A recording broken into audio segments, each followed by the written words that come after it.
It's fast, it's punchy, it's opinionated, there's a Brazier angle and a little bit of levity. That's the question. That's two questions, actually. That's Brazier, Monday to Thursday, 4 till 6 on GB News. Hello, I'm Patrick Christie's. And I'm Mercy Moroki. Make sure that you join us Monday to Thursday, 10 a.m. until midday, right here on GB News for To The Point.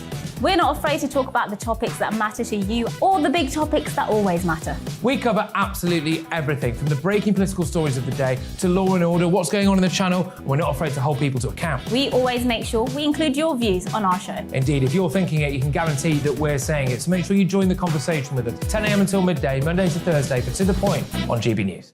I'm Dan Wootton. Join me Monday to Thursday from 9 to 11 for the feistiest and most fun news debate on TV, where free speech reigns. I'll bring you a sharp take on the day's biggest stories, bombshell newsmaker interviews, and A-list guests.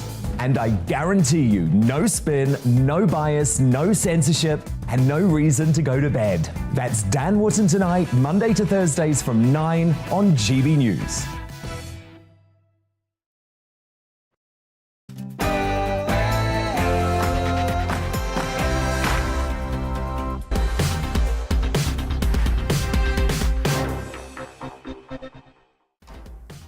Hello there, it's 4 o'clock. Welcome to Brazier. Fast-paced news from 4 until 6. I am Alastair Stewart, covering for Colin today. In the next hour, the Prime Minister has denied attacking the BBC for biased coverage of his government's Rwanda migrant plan. We'll be speaking to Tom Harwood for the very latest from Westminster after a heated Prime Minister's questions. Plus, all Russian players are banned from competing in the Wimbledon tennis tournament. Is this a step too far, with the All England club ban players from other nations accused of atrocities?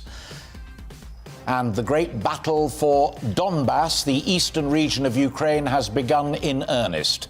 The UK has pledged yet more weapons, but Germany hasn't. Can the Ukrainian resistance hold the line?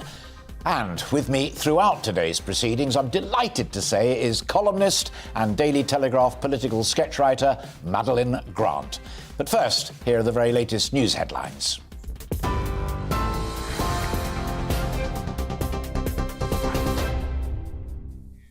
Good afternoon. It's 1 minute past 4. I'm Miranda Shunker in the GB newsroom. The Labour leader has accused the Prime Minister of plunging the Conservative Party into disarray after he broke COVID lockdown rules. At Prime Minister's questions, Sir Keir Starmer said the party of Churchill has been reduced to shouting and screaming in defence of a lawbreaker and called on him to resign. But Boris Johnson hit back, reiterating his apology for breaching COVID rules by attending a party in the Cabinet Office during lockdown. Professor Neil Ferguson broke the rules. He also resigned. The Prime Minister said that was the right thing to do. The former Health Secretary broke the rules. He too resigned. The Prime Minister tried to claim he sacked him. Why does the Prime Minister think everybody else's actions have consequences except his own? I thank the right honourable gentleman. I feel he's in some kind of Doctor Who time warp. We had this conversation yesterday, Mr. Speaker, and I've explained why I bitterly regret receiving an FPN. I apologise to the House, but he asks about the actions for which I take responsibility, and I'll tell him we're going to get on with delivering for the British people. Well, more than 5 million people have now fled Ukraine since Russia launched its attack on Ukraine. That's according to the UN Refugee Agency. Meanwhile, Russia has again ordered Ukrainian and foreign fighters to surrender at a steel plant in the besieged city of Mariupol. But Ukrainian commanders have vowed not to give up the final stronghold in the city. Ukraine's Deputy Prime Minister says they've reached a preliminary agreement with Russia to open a humanitarian corridor for the first time in 3 days. WikiLeaks founder Julian Assange is a step closer to being extradited to the US after magistrates issued an order for him to face espionage charges. The Home Secretary Priti Patel is now responsible for deciding whether to approve the extradition. The 50-year-old is wanted in America over an alleged conspiracy to obtain and disclose national defence information. He denies the allegations. More than 2,000 people have been pulled from small boats in the Channel in the first 3 weeks of April. UK authorities intercepted 263 people yesterday who were on board 7 small boats. So far this year, almost 7,000 people have crossed the Channel. A man has been given a suspended sentence after admitting to sending a grossly offensive video of a model of Grenfell Tower being burned. Paul Bussetti pleaded guilty at Westminster Magistrates Court to filming the footage at a bonfire party in November 2018 and sharing it within WhatsApp groups. He's received a 10-week jail sentence, suspended for 2 years. Prince Harry may not return to the UK for the Queen's Platinum Jubilee celebrations. Speaking to NBC News' Today programme, the Duke of Sussex said security issues and everything else may keep him away. Harry and his wife Meghan had tea with the Queen on their way to the Invictus Games last week. He told the show he wanted to make sure Her Majesty was protected. It's just so nice to see her. You know, she's on great form. She's always got a great sense of humour with me, and I'm just making sure that she's, you know, protected and got the right people around. Well, you make her laugh. That's what she always says. Did you do it again? Yes, yeah, I did. Both Meghan and I had tea with her, so it was really nice to catch up with her. And you know, home for me now is you know, for the time being, it's in the States. And the full interview will air later today on NBC News' Today programme. Users of self-driving cars could legally be allowed to watch TV and films behind the wheel under planned changes to the Highway Code. The Department for Transport says the new laws would make insurance companies rather than individuals liable for accidents while the self-driving vehicle is in control. The updated code will make it clear that drivers must be ready to take back control of vehicles when needed, though. The Kremlin says a ban on Russian and Belarusian athletes at this year's Wimbledon is unacceptable. World number 2 Daniil Medvedev and Arina Sabalenka, ranked number 4, will now not be part of this year's draw for this year's competition. Organisers say it's with sadness they will be excluding the athletes in protest at their country's actions in Ukraine. Well, you're up to date. This is GB News. We'll bring you more news as it happens. Now it's back to Alistair.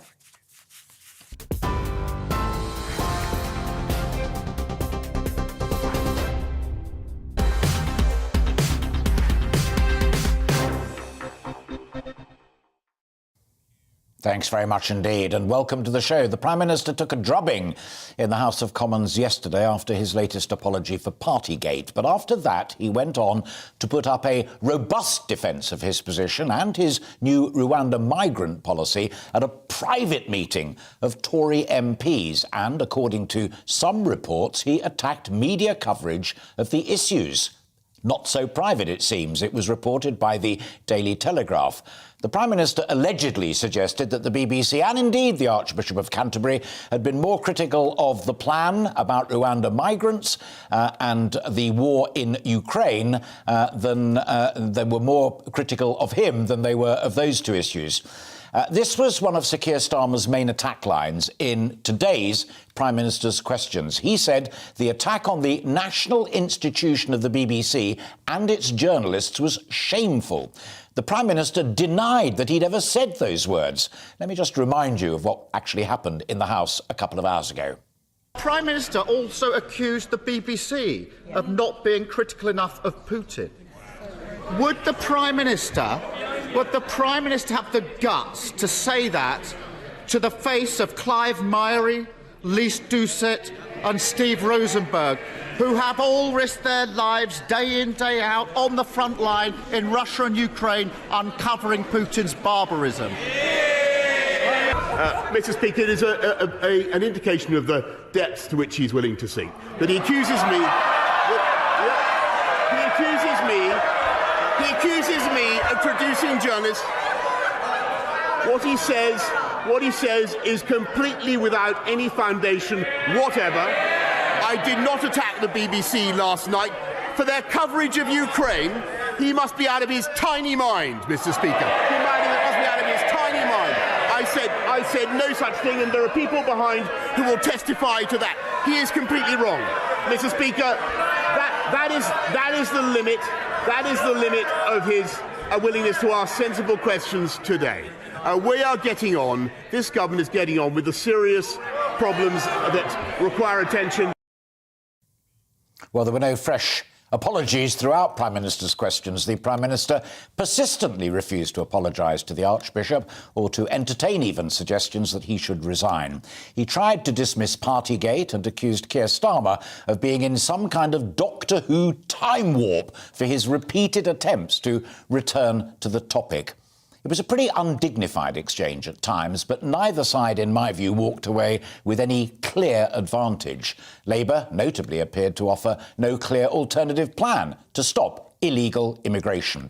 Well, watching it all and to reflect upon it, I'm delighted to be joined now by our political correspondent, Tom Harwood. I mean, day two of basically the same stuff, but the allegations of what he said at the 1922 committee at 8 o'clock last night was fresh stuff, and I have never heard a clearer, sharper denial that can so easily be proved one way or the other.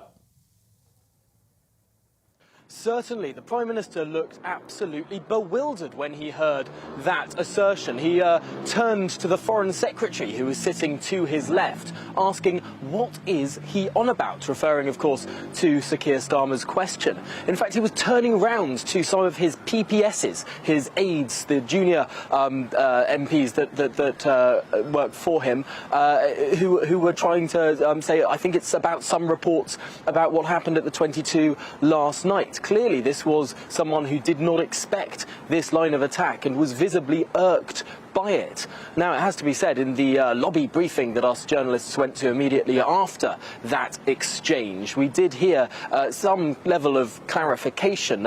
What number 10 says with regard to this is that Sir Keir Starmer has muddled reports. What was said apparently at the 1922 committee last night was, yes, some criticism of the BBC, but not over their coverage of Ukraine, over their apparent, or at least in the eyes of the Prime Minister, inability to differentiate between illegal crossings and genuine asylum seekers. That is what the Prime Minister says he was talking about, or at least what the Prime Minister's spokespeople say he was talking about at the 22 last night. And to be fair, that does seem to be corroborated by the several hundred Conservative MPs who were there in Committee Room 14 at 8 p.m.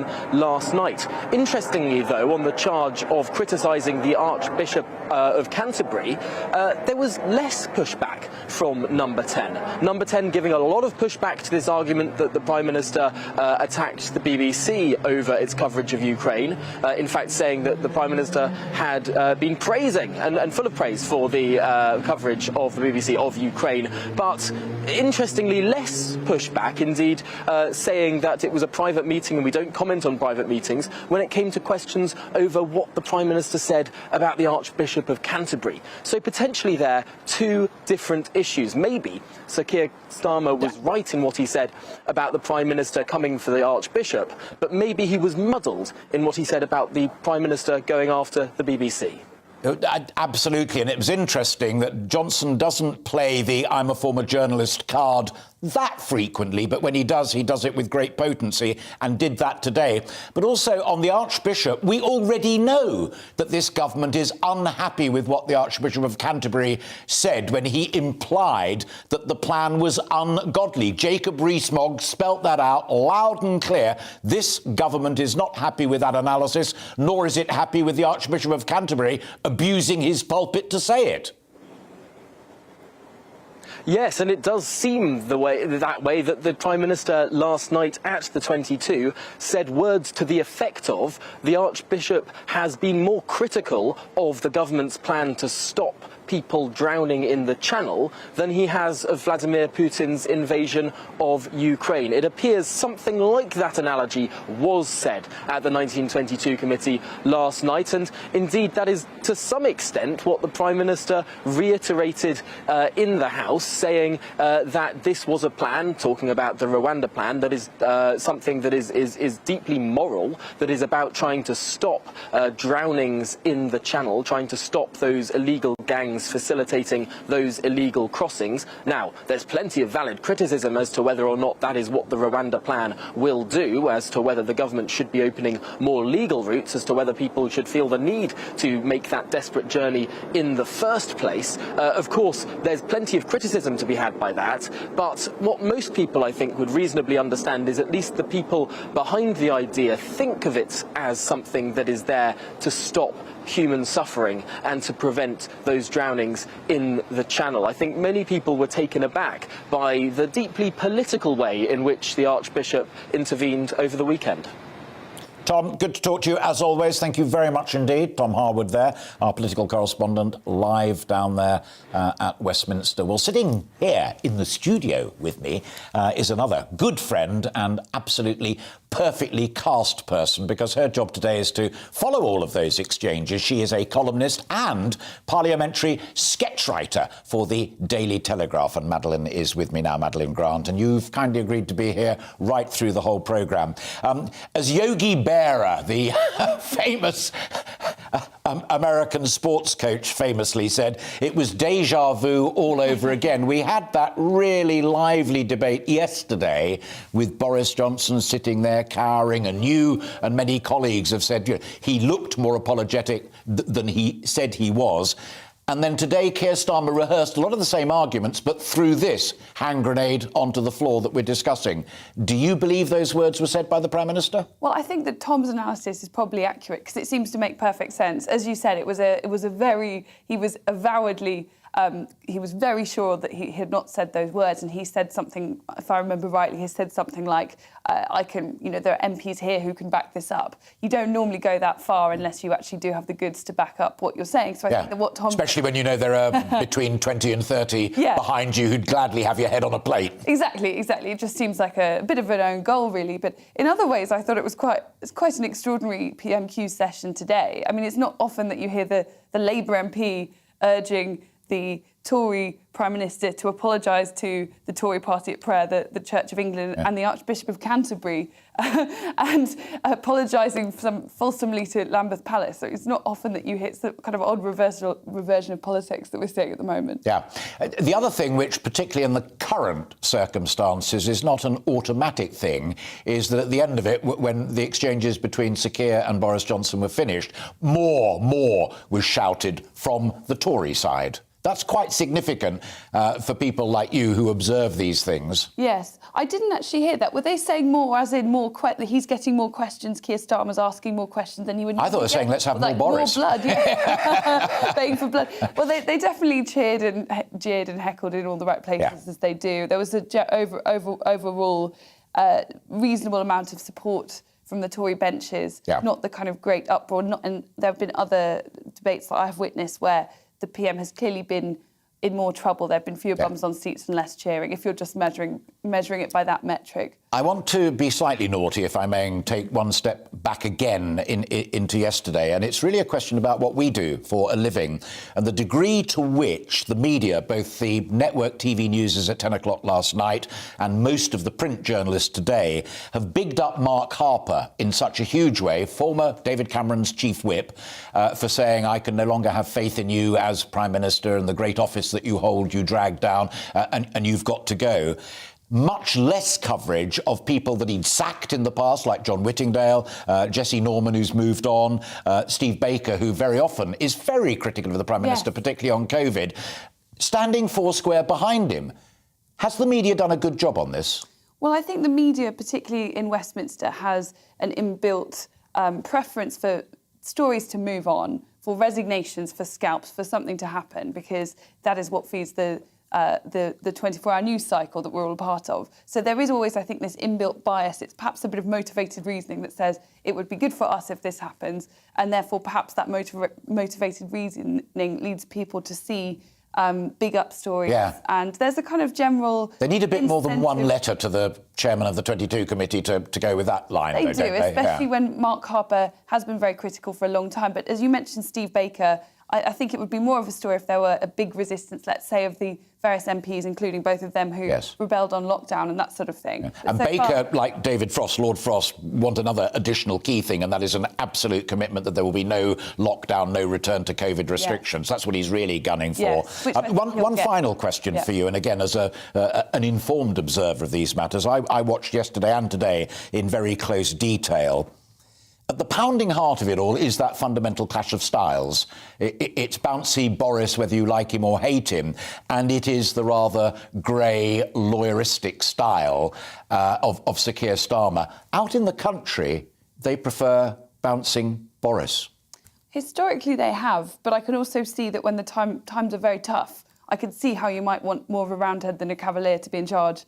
I think Boris's style does start to grate on people if it's not seemed to be rising to the seriousness of the situation. Yeah. And I think, for example, the cost of living, that's the kind of situation. We'll come back to all sorts of other things as the programme progresses, but for now, Madeleine Grant, thank you very much indeed.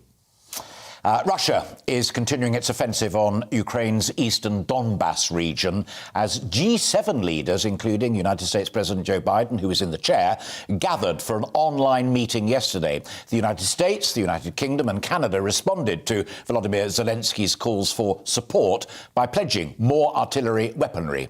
Germany, however, was notable in its refusal to join that coalition with extra goodies.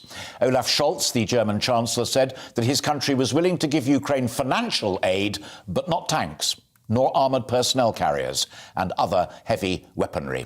Well, joining me now is the former head of counter-terrorism at the Ministry of Defence, Major General Chip Chapman. Chip, first of all, a general question, if I may. What's your reading of this latest phase? Because in most of the broadsheet newspapers, there's a clear difference of opinion. Russia is making real progress. Ukraine bravely fighting back and holding the line. What's your reading? Well, I think at the moment it's really preparation of the battlefield, and that is that the Russians are doing both sustaining operations to see that they don't make the mistakes logistically that they did in the Thunder Run to Kyiv, and they're also trying to do the combat support, the artillery as the god of war, to prepare the manoeuvre forces to go in. I think there won't be any decisive manoeuvre for a considerable length of time, at least over a week. Firstly, because Mariupol hasn't fallen, and that would provide the southern shoulder if they were to try and do a envelopment operation. And secondly, because the weather is terrible for the next 10 days. So close air support can't really go in the quantity that they would like, and it will degrade the effectiveness of their artillery. So I don't think the Russians are in a position to bring large manoeuvre forces to bear with the mass that they would want and concentration of force for anything to be decisive in the short term. Yeah. Does it impress you as a former intelligence specialist that Ukraine seems to be much more on top of what Russia might do next, and indeed fighting it perhaps a little better than we initially gave them credit for? Well, I think that is one of the variables. Intelligence will be a big thing. Now, we talk about a 300-mile front.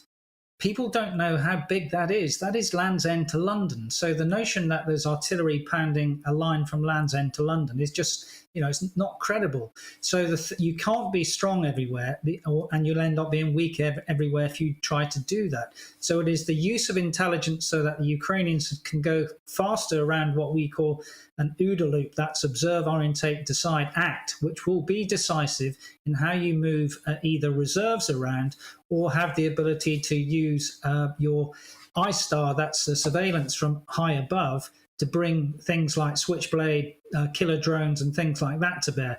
The Ukrainians seem to have gone around that intelligence cycle far faster than the Russians. And I think a lot of that is due to US help.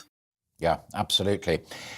Final question, if I may. If Russia, despite that, and I listened carefully to what you said about the US support and the clever Ukrainian intelligence gathering, if Russia nevertheless does do well in Donbass, are we then looking at a carve-up deal again? Would the West put pressure on Zelensky to buy into a settlement deal?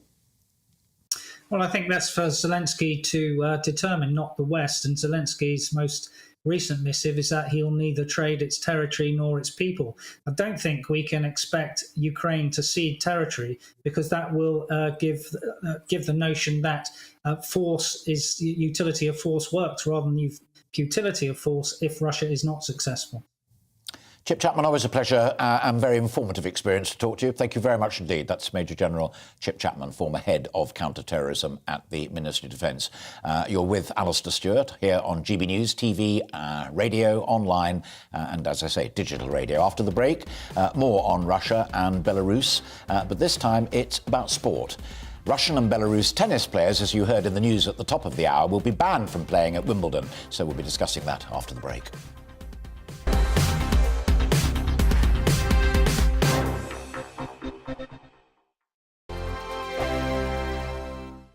Hello, I'm Michelle Dewberry, and you can join me every weekday 6 till 7 on Jubes and Kerr. Me and my panel will get stuck right into the day's events, and I can tell you, in fact, I can warn you, expect some robust debates, some strong opinions and perspectives from both sides of the fence. It's about you at home as well. I love to read out all of your comments, or at least as many as I can. So join me, Michelle Dewberry, Monday to Friday, 6 till 7 on Jubes and Kerr.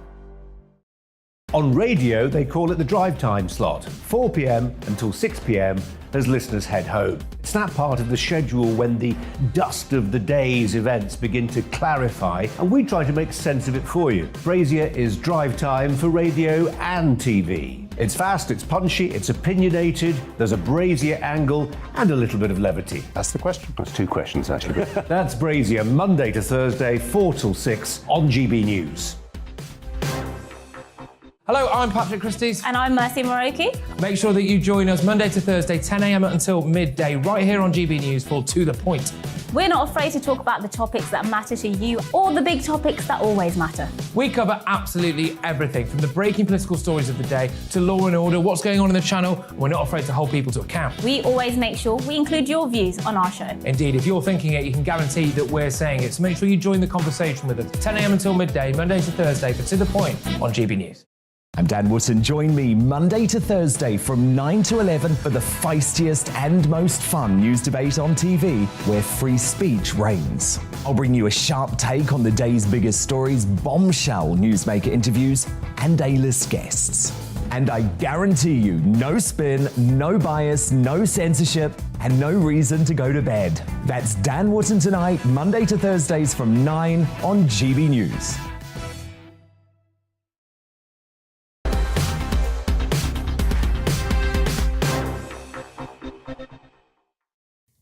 Welcome back. It's 4:25, and you're with Alistair Stewart here on GB News, TV and radio.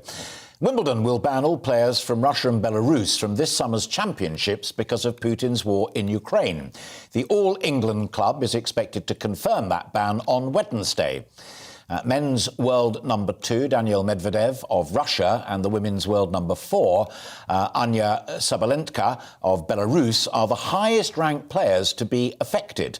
Players from both countries have so far been allowed to compete on the tennis tour, but not under their national flags.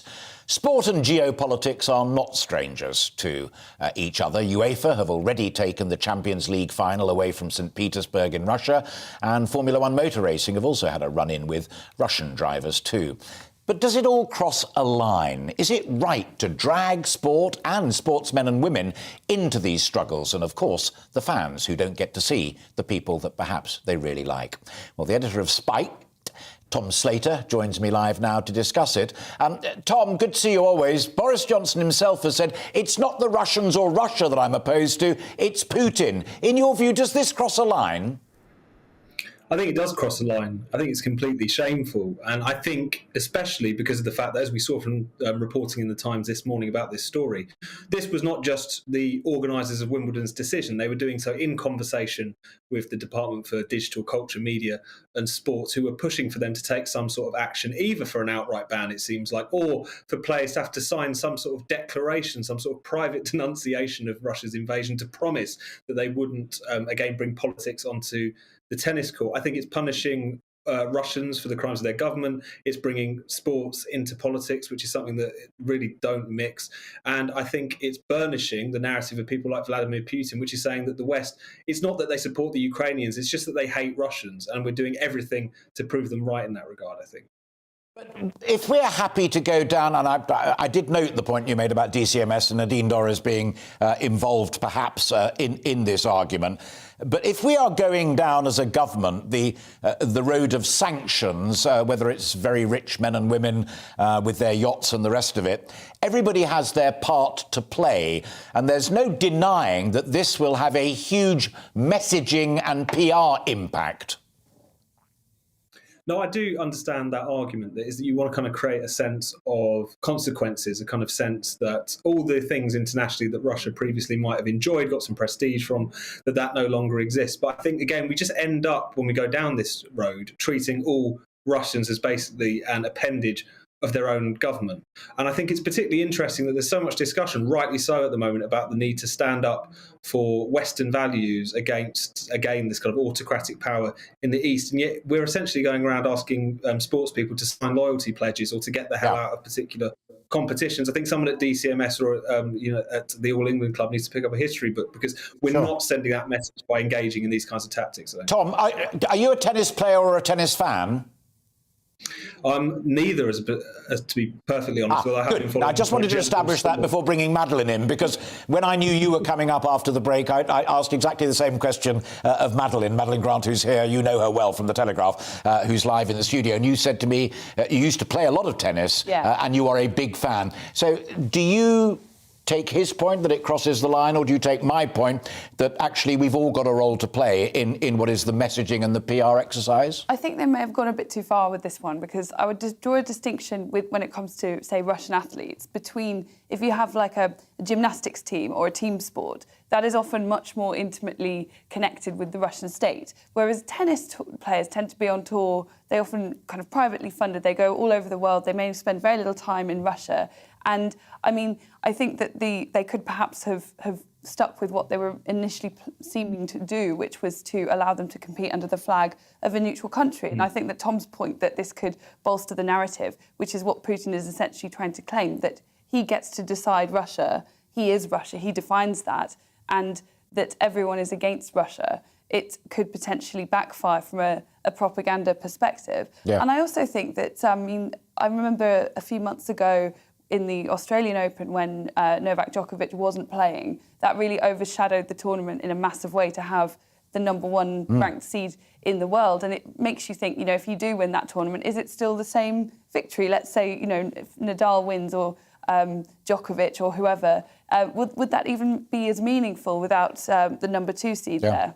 Tom, let me come back to you on precisely that point and your earlier line where you said Nadine Dorries and the Department of Culture, Media and Sport may well have been putting a little pressure on the All England Club to make this move. That could misread it if the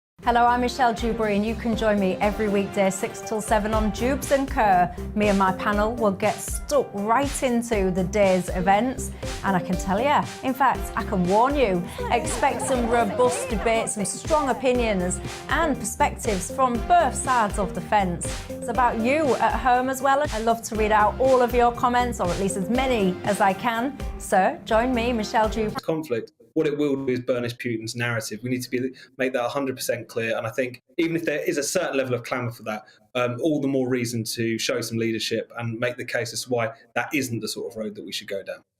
Tom Slater-Spike, thank you very much indeed. Final thought from you on Tom's earlier point that DCMS, the government department responsible for culture, media and sport, may have had a fingerprint upon this. Well, it wouldn't surprise me, because they have been keeping themselves very busy recently and interfering in all sorts of areas, such as the online safety bill, that they never used to. And I think, in my view, going way too far in some areas as well and infringing on free speech. So it wouldn't surprise me if that department were flexing its muscles a bit too much elsewhere. Yeah. And if there's any Secretary of State who would do the Prime Minister's bidding, it is Nadine Dorries at DCMS. Yes. Yes. All right, Madeleine, thank you. And again, Tom, if you're still listening, thank you very much indeed for joining us. Tom Slater from Spiked and Madeleine Grant here in the studio with me from The Telegraph. You're also with Alistair Stewart here on GB News, on TV, online and digital radio. Coming up, it's our daily debate, and today we're talking about the royal family, and I'm asking, has Harry betrayed the Queen's trust? But first, let's bring you right up to date with the latest news headlines.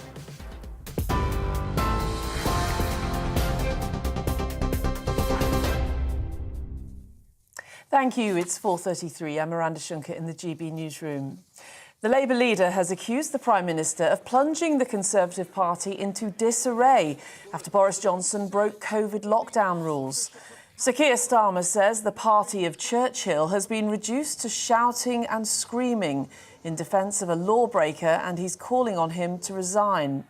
During Prime Minister's questions, Boris Johnson hit back and reiterated his apology for breaching the rules.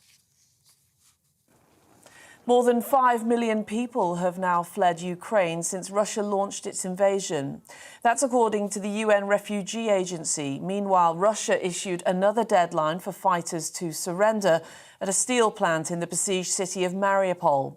But Ukrainian commanders have vowed not to give up the final stronghold in the city. WikiLeaks founder Julian Assange is a step closer to being extradited to the US after magistrates issued an order for him to face espionage charges. The Home Secretary Priti Patel is now responsible for deciding whether to approve the extradition. The 50-year-old is wanted in America over an alleged conspiracy to obtain and disclose national defence information. He denies the allegations. More than 2,000 people rescued from small boats in the Channel in the first 3 weeks of April. UK authorities intercepted 263 people yesterday on board 7 small boats. And the Kremlin says a ban on Russian and Belarusian athletes at this year's Wimbledon is unacceptable. World number 2 Daniil Medvedev and Arina Sabalenka, ranked number 4, will now not be part of this year's draw for this year's competition. Organisers say it's with sadness they will be excluding the athletes in protest at their country's actions in Ukraine. Well, on TV, online and DAB plus radio, this is GB News. Stay with us. Alistair will be back in just a moment.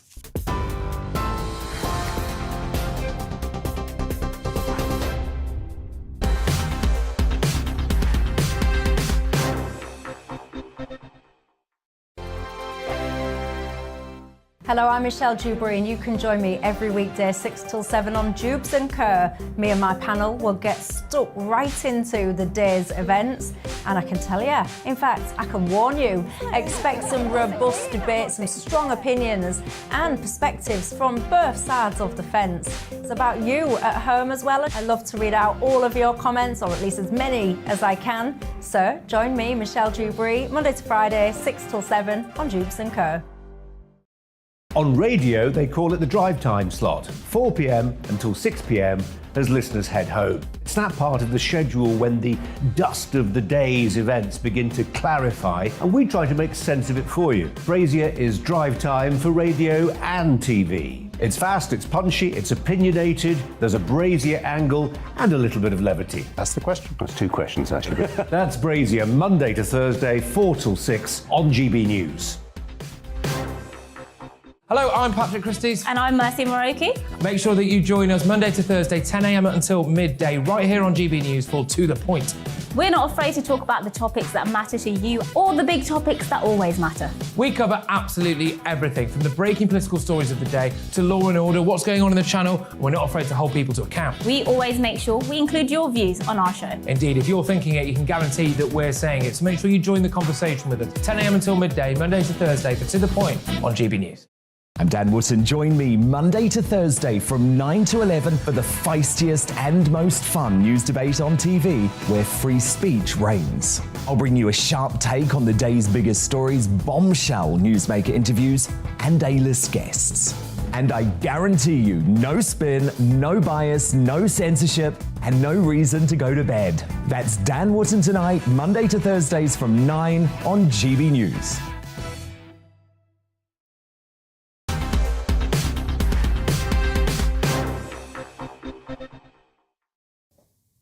Welcome back. You're watching Alastair Stewart here on GB News TV and radio, and thank you very much indeed for so doing. We began this programme 38 minutes ago talking about the pressure that Sir Keir Starmer had sought to put Boris Johnson under, and also one or two on his own side who've renewed hostilities against the Prime Minister, calling for a vote of confidence. Wendy emails to say Boris Johnson will be difficult to replace and needs to stay in situ for the time being as we wait to read what the message the general public delivers in those May elections.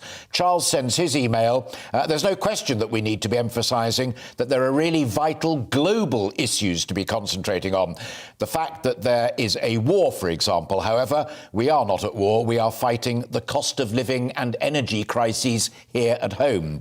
Gary emails to say it's been shown that Boris didn't criticise the BBC on Ukraine. Why are you still attacking Boris? I'm not. I'm asking people like Tom Harwood and Madeleine Grant, who know because they were down there, whether it's true or not. Gary says Starmer was wrong. And finally, from Jenny, so Sir Keir misled Parliament today. Has he apologised to the House yet? That's the fascinating one about when Sir Keir said, I prosecuted the last MP who got 3 points, which was Chris Huhne.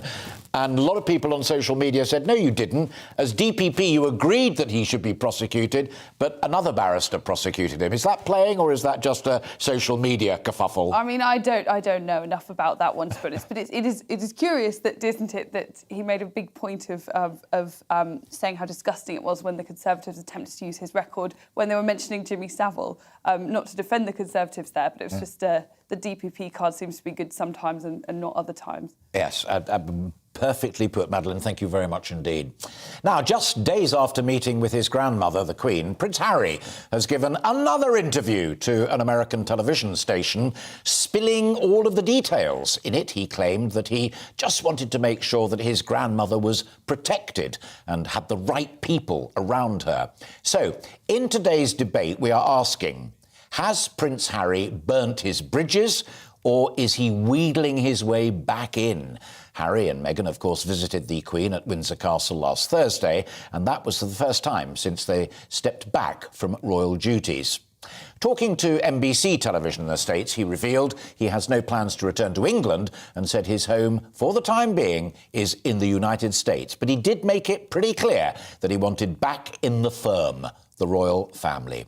Harry attended the 5th Invictus Games event in The Hague recently, but did not attend the Duke of Edinburgh's memorial service last month. Well, joining me to discuss this and to debate it, I'm delighted to have with me author and journalist Amy Nickel and royal biographer and commentator Angela Levin. Thank you both very much indeed. Amy, first of all, what is your reading of the Prince Harry strategy? We've lost our connection to Amy. We'll come back to her just as soon as we can. Angela, what is your reading of the Harry strategy? I think he took huge advantage of his grandmother. I think she obviously loves him, and although she might feel unhappy by what his behaviour has been, she does care about him very much indeed. However, he wanted to use it as a sort of introduction to the documentary that he was doing with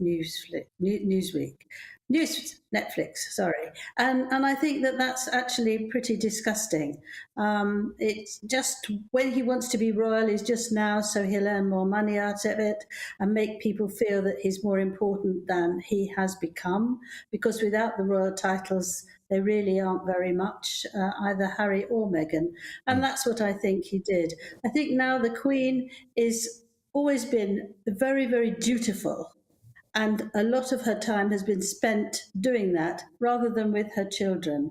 I think as she's now 96 tomorrow, I think this is changing slightly, and she wants to tidy things up and make everything nice and have all the family there.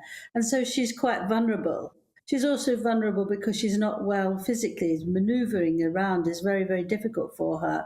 And I think that he's taken absolutely advantage of that.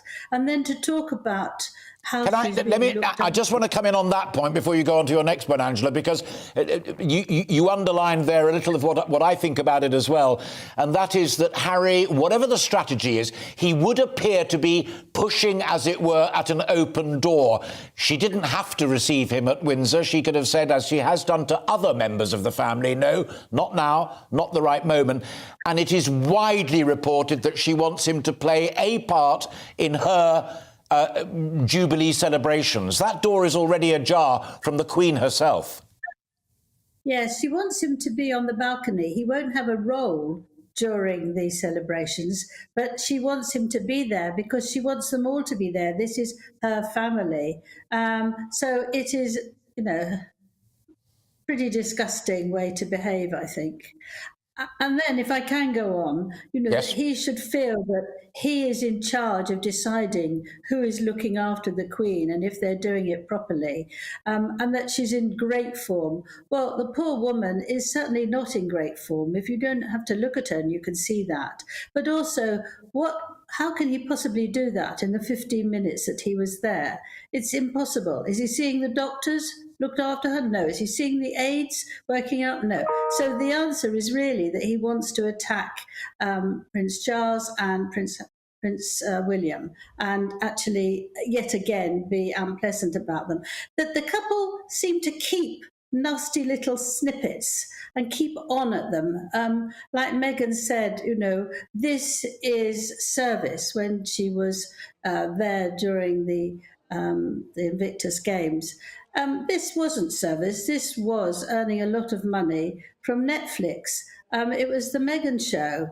And now she's gone home. Harry is giving more attention to the actual victims. But it's a nasty sort of snipey thing to say, really, because the Queen said that, it was all about service and they had to be part of the royal family to do it. And they didn't like that. And they said service is everywhere. She doesn't own the word service.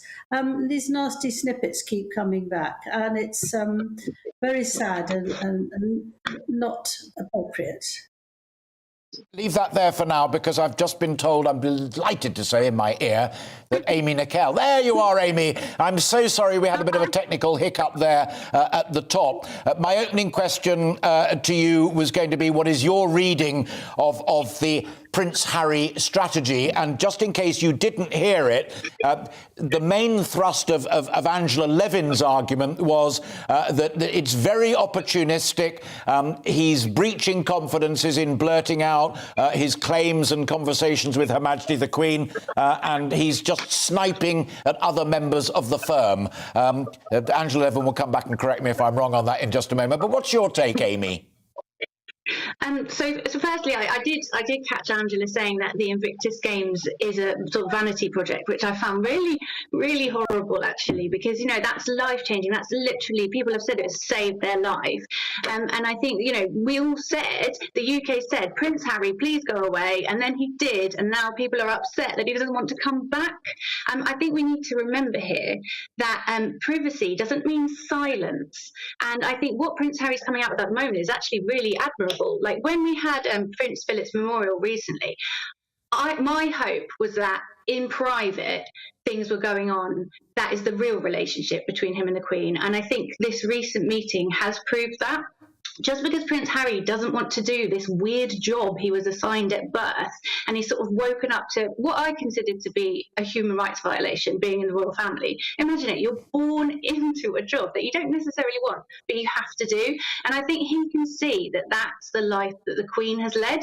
There's a report today to suggest that the Queen cried and cried and cried when she was a young girl and wished for a brother so that she wouldn't have to fill the role as Queen. She's done an amazing job and I respect her so much for what she's done, but Is it a good life? Just because you have wealth doesn't mean you have mental health, and that's something that Prince Harry talks about extensively.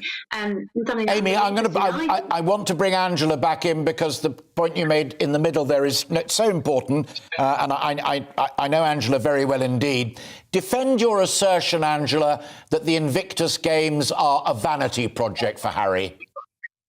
No, I don't mean they are altogether, each one. Not at all. I think they've been wonderful, and he's done a hugely good job on that. He saw in America that they were doing something very similar.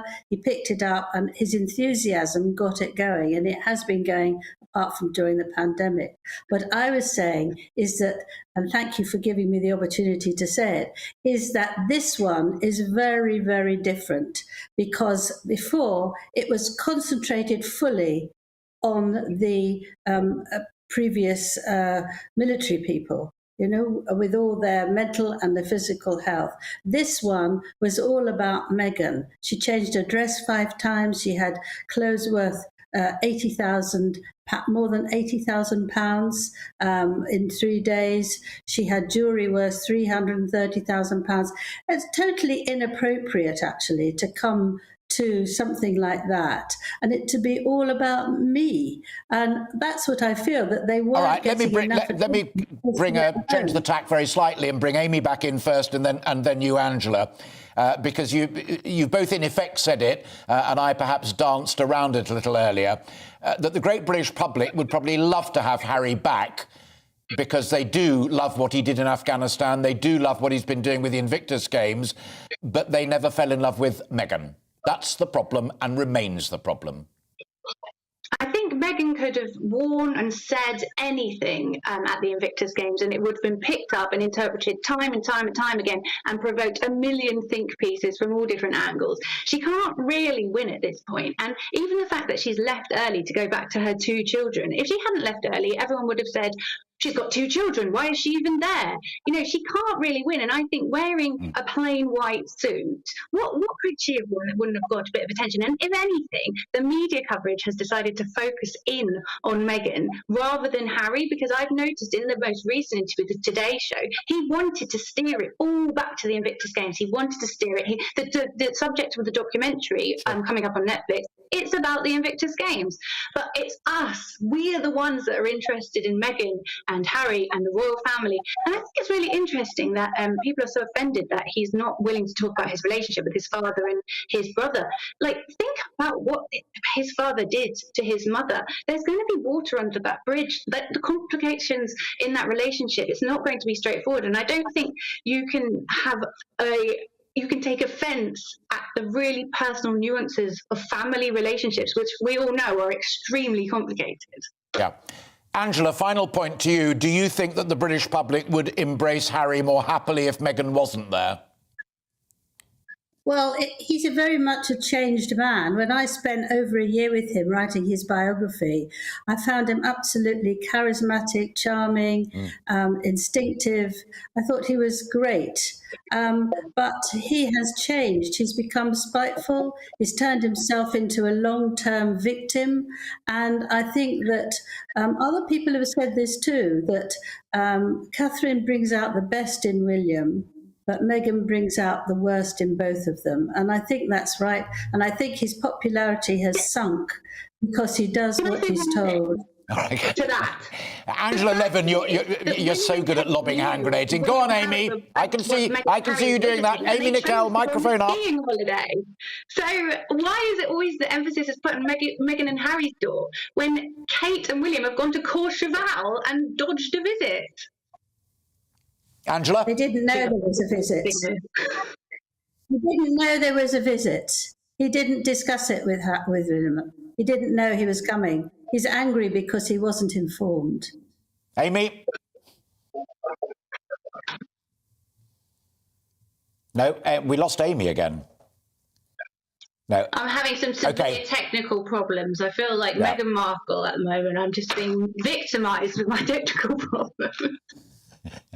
Maybe there are greater forces at play. Amy and Angela, always utterly brilliant.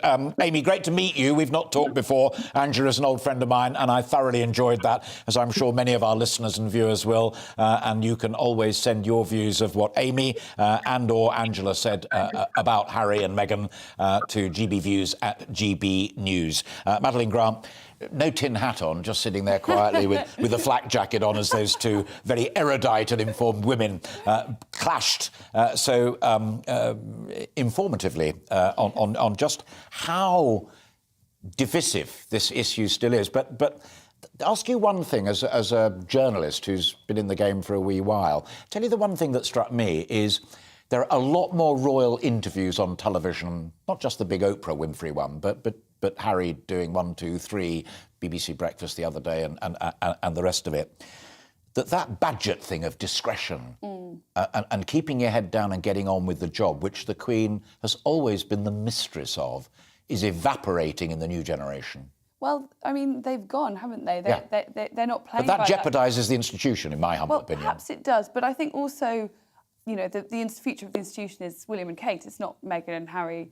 And, you know, Harry was never going to be king, or very unlikely to be king. He never had the same future to look forward to that William did. And now they've chosen to leave. They have to grift for it in the free market like other people do, and they're finding that quite difficult. They're having to sign deals with branding deals. Absolutely. And try to trademark words like...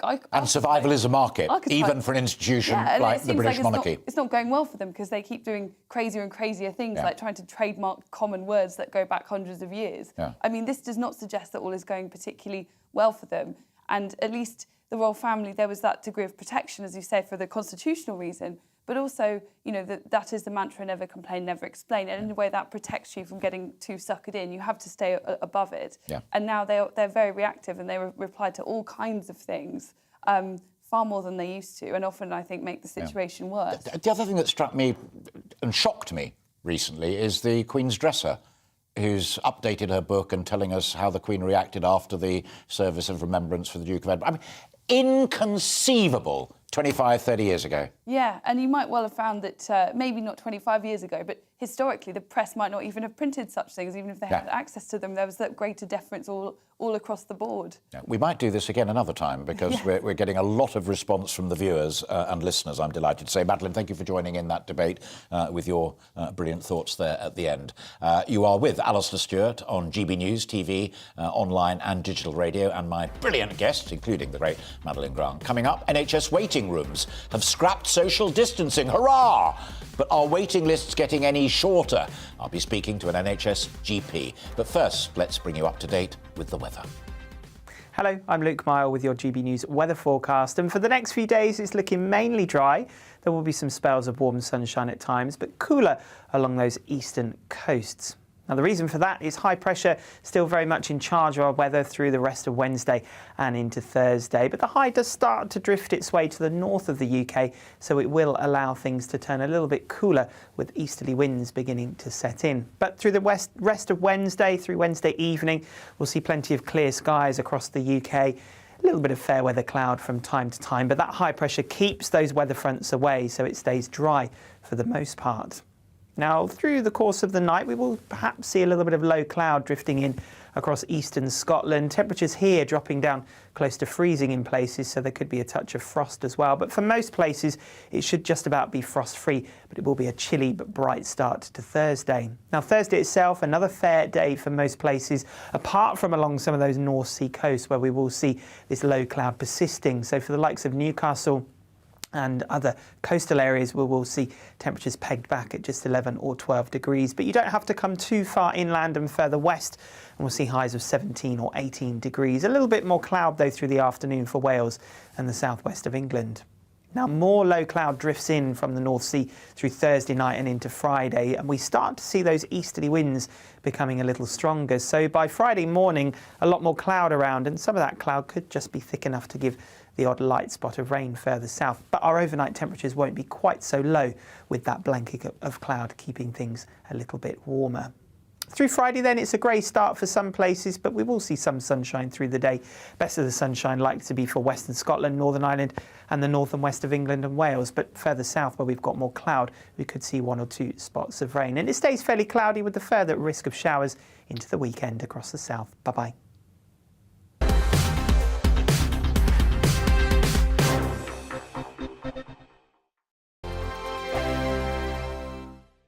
Hello, I'm Michelle Dewberry and you can join me every weekday 6 till 7 on Jubes and Kerr. Me and my panel will get stuck right into the day's events and I can tell you, in fact, I can warn you, expect some robust debates, some strong opinions and perspectives from both sides of the fence. It's about you at home as well. I love to read out all of your comments, or at least as many as I can. So join me, Michelle Dewberry, Monday to Friday, 6 till 7 on Jubes and Kerr. On radio, they call it the drive time slot, 4 p.m. until 6 p.m. as listeners head home. It's that part of the schedule when the dust of the day's events begin to clarify, and we try to make sense of it for you. Brazier is drive time for radio and TV. It's fast, it's punchy, it's opinionated, there's a Brazier angle and a little bit of levity. That's the question. That's 2 questions, actually. That's Brazier, Monday to Thursday, 4 till 6 on GB News. Hello, I'm Patrick Christie's. And I'm Mercy Moroki. Make sure that you join us Monday to Thursday, 10 a.m. until midday, right here on GB News for To The Point. We're not afraid to talk about the topics that matter to you or the big topics that always matter. We cover absolutely everything, from the breaking political stories of the day to law and order, what's going on in the channel. We're not afraid to hold people to account. We always make sure we include your views on our show. Indeed, if you're thinking it, you can guarantee that we're saying it. So make sure you join the conversation with us, 10 a.m. until midday, Monday to Thursday, for To The Point on GB News. I'm Dan Wootton. Join me Monday to Thursday from 9 to 11 for the feistiest and most fun news debate on TV, where free speech reigns. I'll bring you a sharp take on the day's biggest stories, bombshell newsmaker interviews, and A-list guests. And I guarantee you, no spin, no bias, no censorship, and no reason to go to bed. That's Dan Wootton tonight, Monday to Thursdays from 9 on GB News.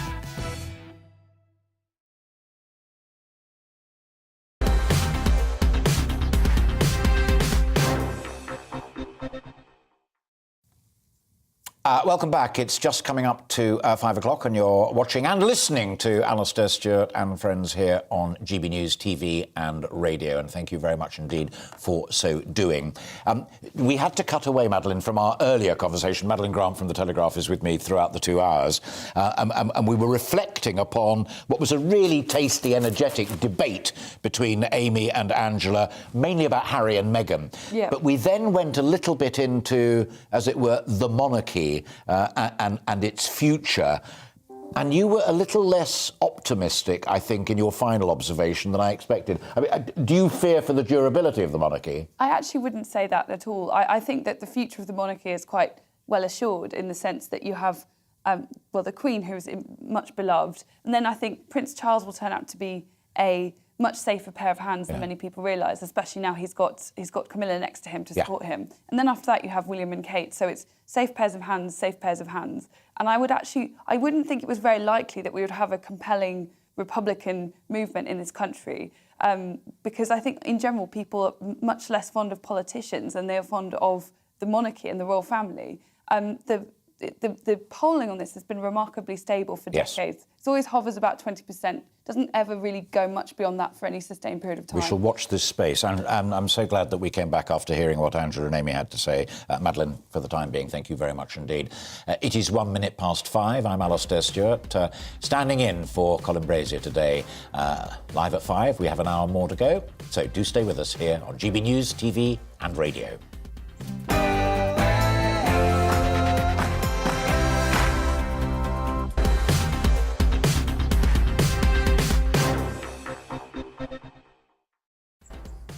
Hello and welcome back if you've been with us since 4 o'clock. Hello, welcome if you've just joined us for the final hour.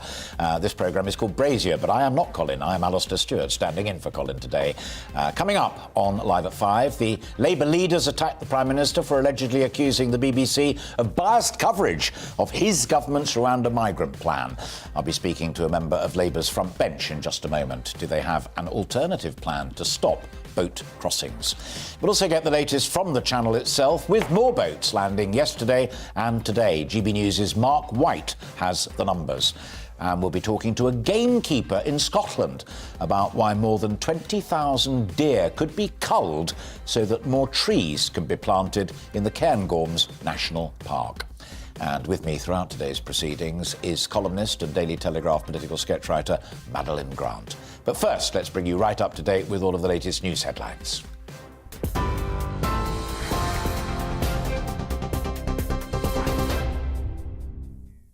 Thank you, Alistair. Good afternoon. It's 2 minutes past 5. I'm Miranda Shunker in the GB newsroom. First today, the Labour leader has accused the Prime Minister of plunging the Conservative Party into disarray after breaking COVID lockdown rules. Calling for his resignation, Sir Keir Starmer told the Commons the party of Churchill has been reduced to shouting and screaming in defence of a lawbreaker. Boris Johnson hit back, though, repeating his apology for breaching COVID rules. Professor Neil Ferguson broke the rules. He also resigned. The Prime Minister said that was the right thing to do. The former Health Secretary broke the rules. He too resigned. The Prime Minister tried to claim he sacked him. Why does the Prime Minister think everybody else's actions have consequences except his own? I thank the right honourable gentleman. I feel he's in some kind of Doctor Who time warp. We had this conversation yesterday, Mr. Speaker, and I've explained why I bitterly regret receiving an FPN. I apologise to the House, but he asks about the actions for which I take responsibility, and I'll tell him we're going to get on with delivering for the British people. Well, in other news, the European Council President is in Kiev to show solidarity with Ukraine. Charles Michel met Ukrainian President Volodymyr Zelensky to discuss sanctions against Russia and further defensive support. He says the EU has so far given the country £1.25 billion worth of military aid.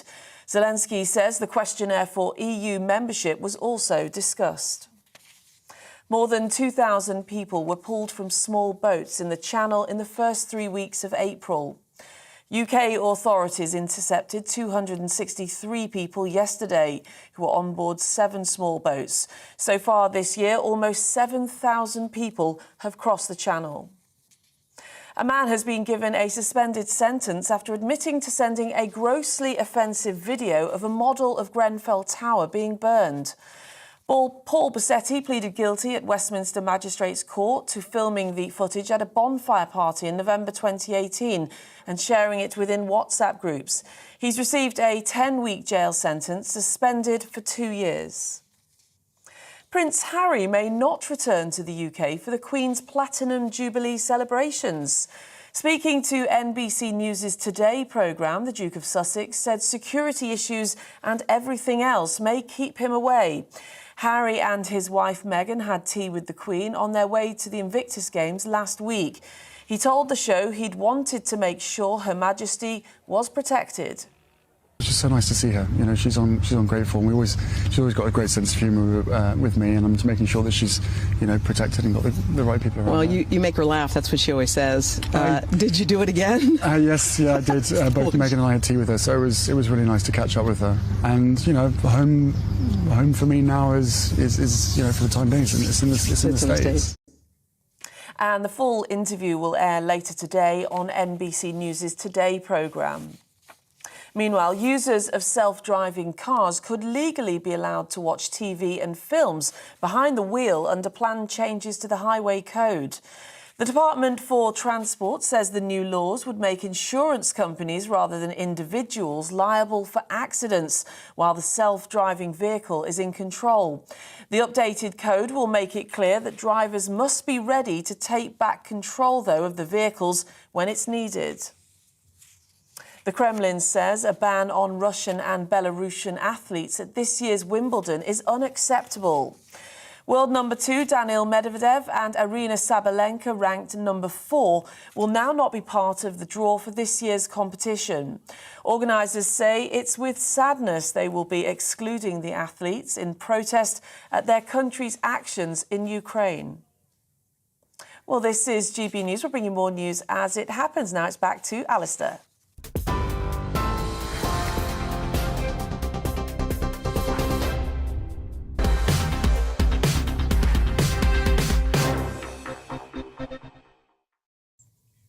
Miranda, thanks very much indeed. In Ukraine, Russia claims to have hit more than 1,000 targets with missiles, artillery and airstrikes overnight as it continues its latest offensive in the Donbass region. Officials have urged any Romanian residents in the Donetsk and Luhansk regions to evacuate. About 15,000 troops are said to be in Belarus carrying out vehicle repairs and resting up, according to United States defence sources. So, could that benefit Ukraine if this really is the start of a prolonged ground offensive, the end game in Donbass? I'm delighted to be joined by a good friend of mine, former NATO commander, Rear Admiral Chris Parry, and there he is. Chris, a general question first, as I did to our mutual friend Chips earlier on. What's your general reading of how the latest phase is going? Well, Alistair, I think you summed it up just now. The Russians at the moment are conducting what I call preparatory operations by air with artillery and with missiles to try and soften up the Ukrainian troops and positions ahead of them. And I think what they're trying to do is they are really probing the areas where they might want to encircle the Ukrainian troops. So if you look at the geography on the ground, the area occupied by the Russians looks like a sort of dogleg from Kharkiv down to the southeast and then along to Crimea. And along an axis between Izium and Donetsk itself, and also around Zaporizhzhia and Dnipropetrovsk, they seem to be probing to see if there is any resistance, and they're certainly giving it a good pounding. Meanwhile, what we're seeing in the rear of the Russian positions is them consolidating their logistics, lines of communications and repair facilities, and they are bringing in second-line troops from the central and eastern commands, that's way out in East Asia, to try and protect those lines of communications, because they saw in the north that the Ukrainians are intercepting their supply lines, and so they're obviously learning lessons from before. But at the moment, what I'm seeing is they're really in a hurry. They don't seem to be doing it in the normal sort of slow way in which you do it if we were in sort of a Western army. They're in a hurry, and I suspect the 9th of May is pressing very hard on their backs at the moment.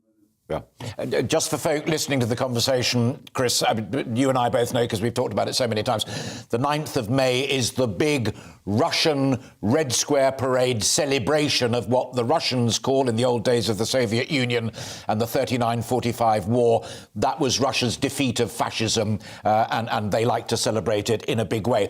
I want to take you back to something crucial that you said in that fascinating answer, and it was about supply lines. We've talked about this before, and if it is going to be a long, protracted end game, then supply lines are vital for both sides. You've said in the past that what the Russians are very good at is the heavy-duty artillery bombardment. What the Ukrainians are really good at is picking off tanks, as they did when that column came down towards Kiev.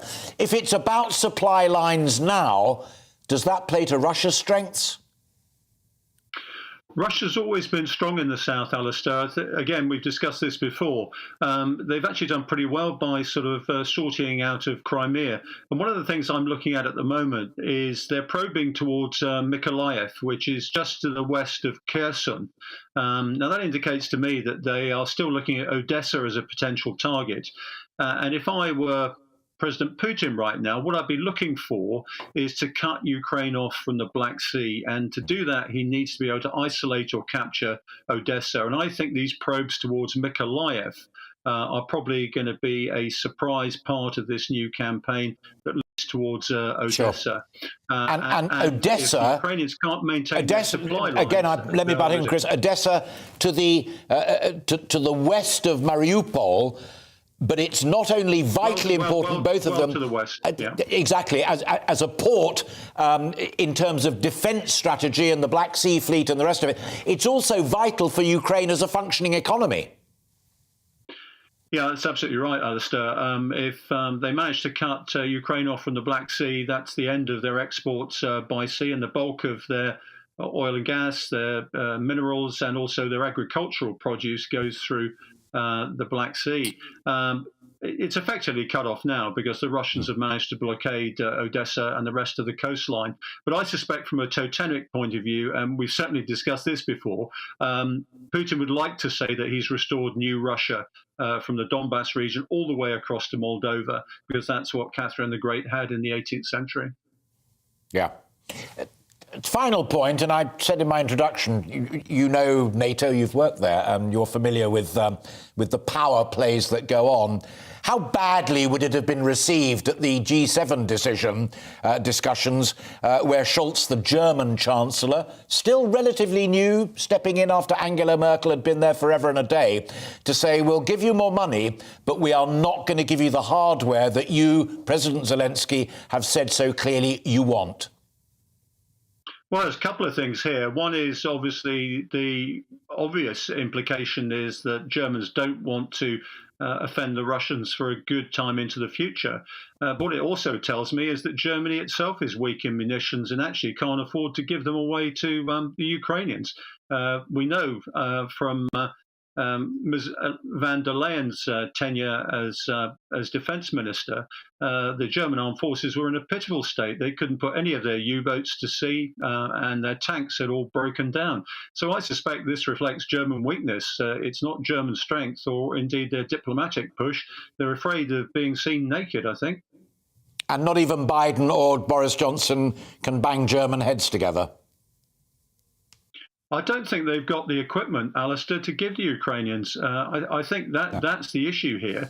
They've driven their own forces down so low in terms of stocks and inventory and things like that. They don't have the stuff. And if they do have, it's not in great shape. So I suspect it relates to the state of the German armed forces rather than what they are prepared to give to the Ukrainians. Chris Parry, it is always a pleasure, and I always learn so much from these conversations with you. Thank you very much indeed for finding time for us this afternoon. Thank you. Admiral Chris Parry there. Madeleine, I know you very well as a political observer and commentator, but I have very good peripheral vision, and you were nodding towards the end of that, particularly to what Chris was saying about the strategic game, but also the power plays at G7. Your take on what the Admiral just said?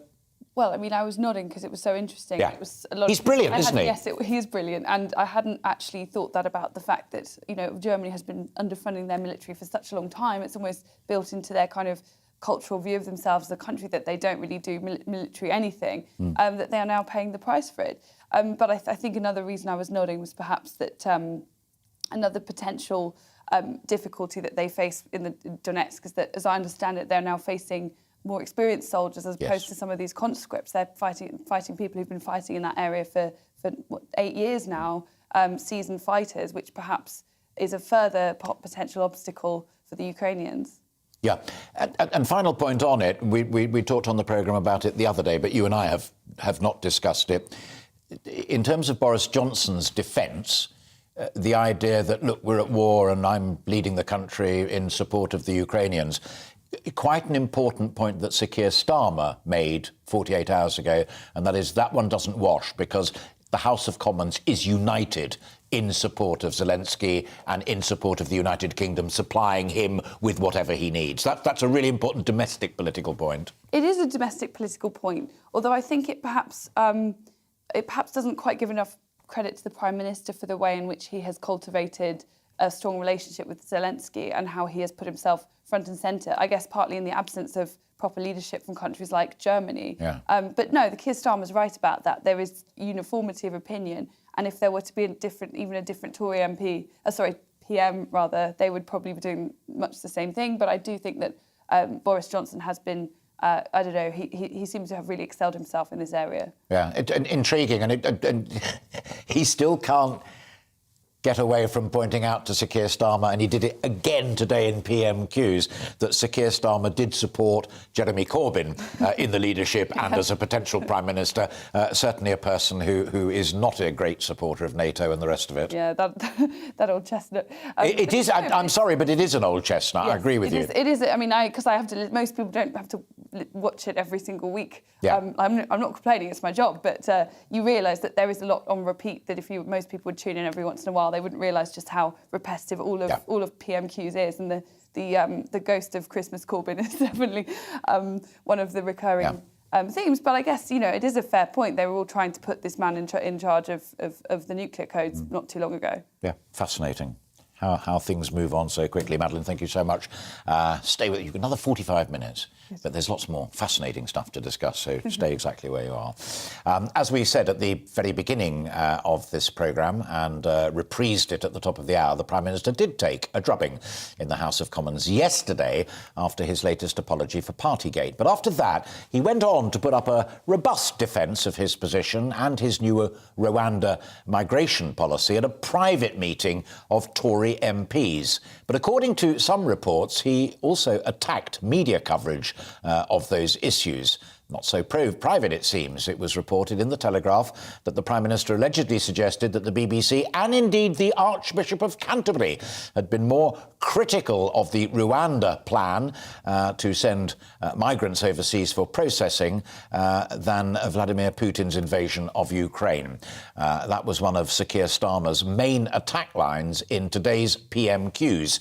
He said the attack on the national institution of the BBC and its journalist was shameful. The Prime Minister denied that he'd ever said those words, so let me just remind you of those exchanges.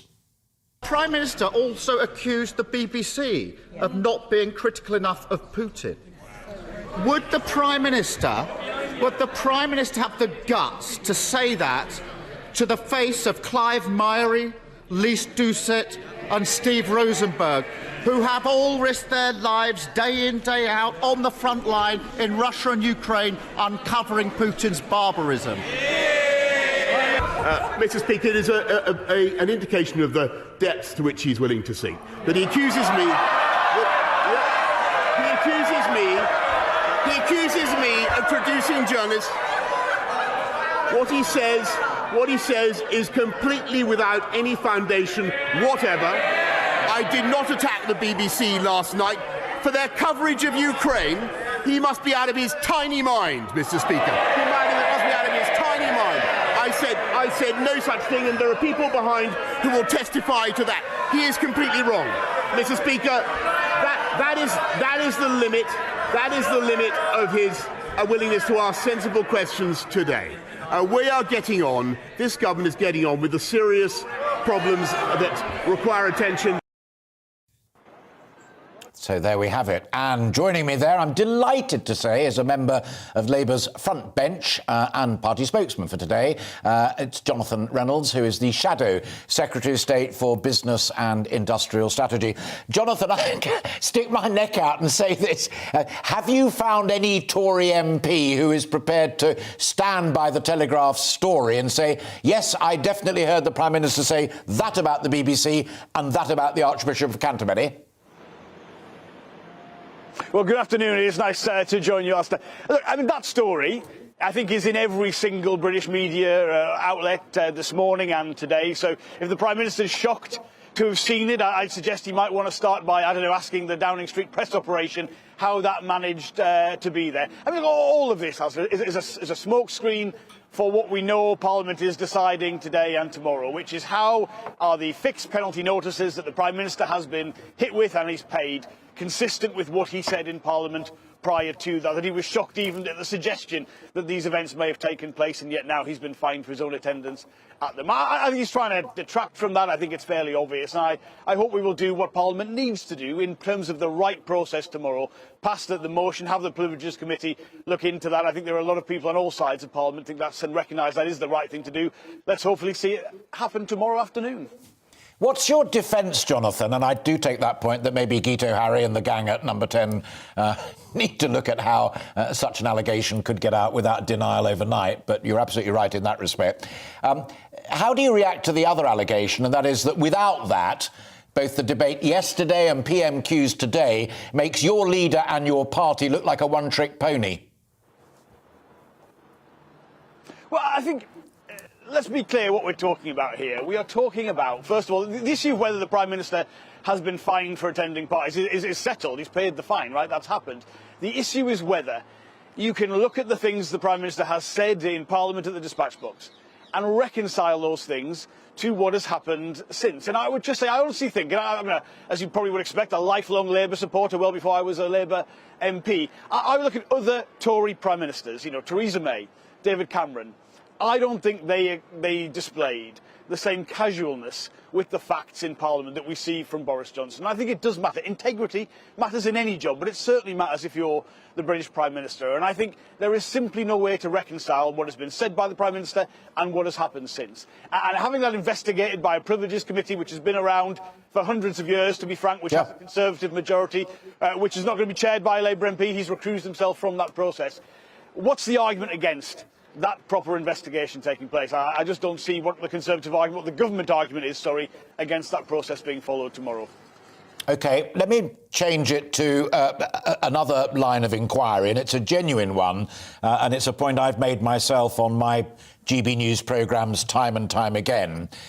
If your party aspires to government on something that is so important to so many people out there, up and down the country, like migration, if you don't like what Priti Patel and Boris Johnson have proposed, is it not incumbent upon you as a party that aspires to government to come up with a clear, credible alternative? Yeah, no, it's an absolutely fair challenge, and I'll answer it for you now. Let me say, first of all, I don't believe this government really is going to send large numbers of people against their will to Rwanda. I think, frankly, if they were going to do that, they would have been able to tell us when they made the announcement in Parliament how much it was going to cost per person, who was going to be affected by it, how many people we're talking about. They haven't got any of that. I think what they want here is the announcement for some sort of benefit they perceive in the local elections of having made it. But the answer to this question is quite simply, be competent as a Home Office. The Home Office today is making half the number of decisions on asylum cases that it was making 5 years ago. In that time, these illegal boat movements across the Channel have massively risen in number. So the answer to this is not a sort of eye-catching answer, but it's cooperate with the French in a way which has fallen apart in the last few years and get on top of your caseload, Home Office. The problem is, I think, is that people come to this country, the decisions don't get done for years and years. They're in a limbo in between where they're building lives in a country where they might not ultimately be given the right to reside in. So get on top of those numbers. And the fact that this Home Secretary cannot do that, wants to spend money on an eye-catching announcement. We've given the Rwandans 120 million with nothing being delivered at this stage. It's for the press release. She needs to get on top of the job, do the job properly, make more decisions, get up to where the Home Office was in just a few years ago. That's what would make the difference. But I don't think it's interesting. Let me finally put something to you, Jonathan, if I may. You drew Priti Patel perfectly reasonably there into your own analysis. Priti Patel accused Yvette Cooper yesterday of saying you have no alternative to this because deep down the Labour Party is an open borders party. You and I are long enough in the tooth to remember the arguments that Tony Blair and Gordon Brown had over that. Immigration is a nightmare because within your party many think open borders is progressive, internationalist, it's the right way to go. Even Gordon Brown in the end had to come out and utter those dreadful words, British jobs for British workers. He hated having to say it, but it's because Labour all those years ago was in as much a mess over immigration as it is right now.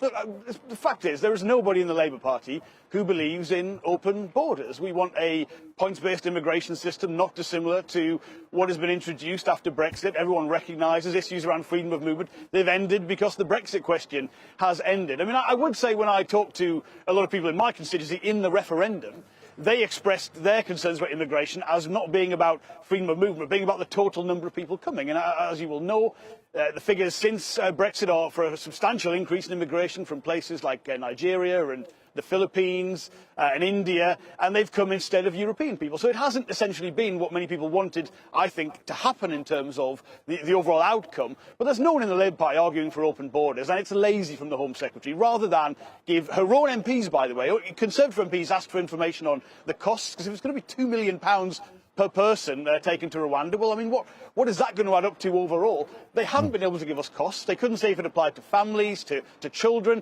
These are the basic things you would know if you were really serious about this. And Jonathan, it's coming up to 5:30. I've got to draw a line there, but I'll draw a line with these immortal words. I really would love to have you back on the programme at some juncture to talk about business and industrial strategy as well, because I know that's your brief and it's a passion of mine as well. Maybe we can move the argument on there. But for the time being, from all of us here at GB News, Jonathan Reynolds, Shadow Secretary of State for Business and Industrial Strategy, huge thanks. Thank you very much indeed for joining us. Thanks very much. So, as I say, 27 minutes past 5 now. You're watching Alastair Stewart here on GB News, TV and digital radio. And thank you very much indeed for so doing. We'll take a quick break, but do come back with more in the last half hour.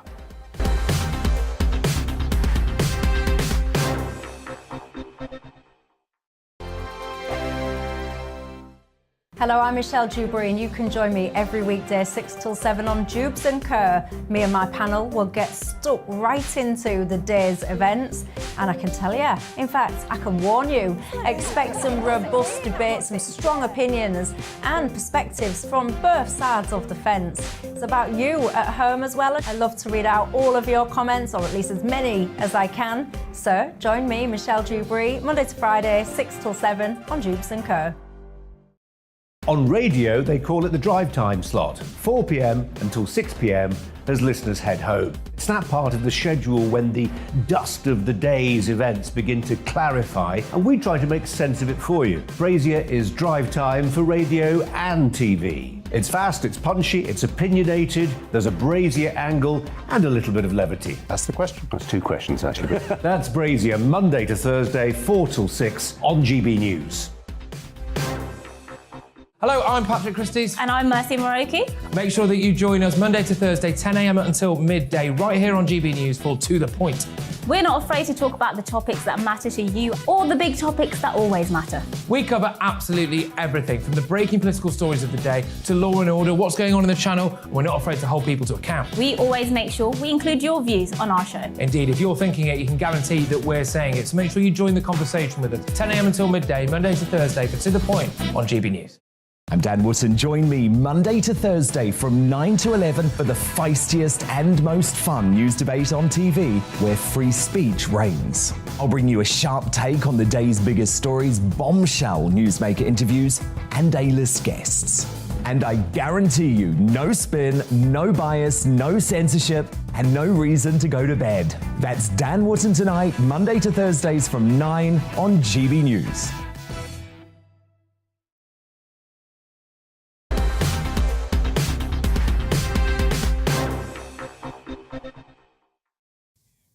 Just coming up to 5:30, and you're with Alastair Stewart here on GB News, TV, online and digital radio. Coming up on today's programme, we'll preview the high-stakes TV clash between Marine Le Pen and Emmanuel Macron in the French election campaign. Big debate tonight. But first, let's take a look at... No, we're not going to look at the weather. I do beg your pardon.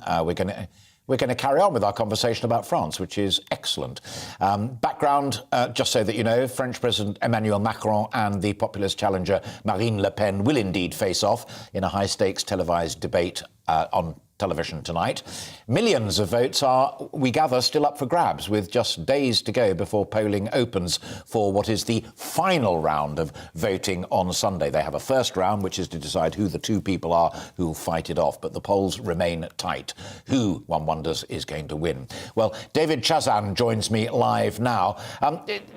Is Le Pen doing better than you anticipated? Well, she's certainly doing better than anybody would have foreseen a few years ago, but just over the past few days, Emmanuel Macron seems to have increased his lead over her in the opinion polls.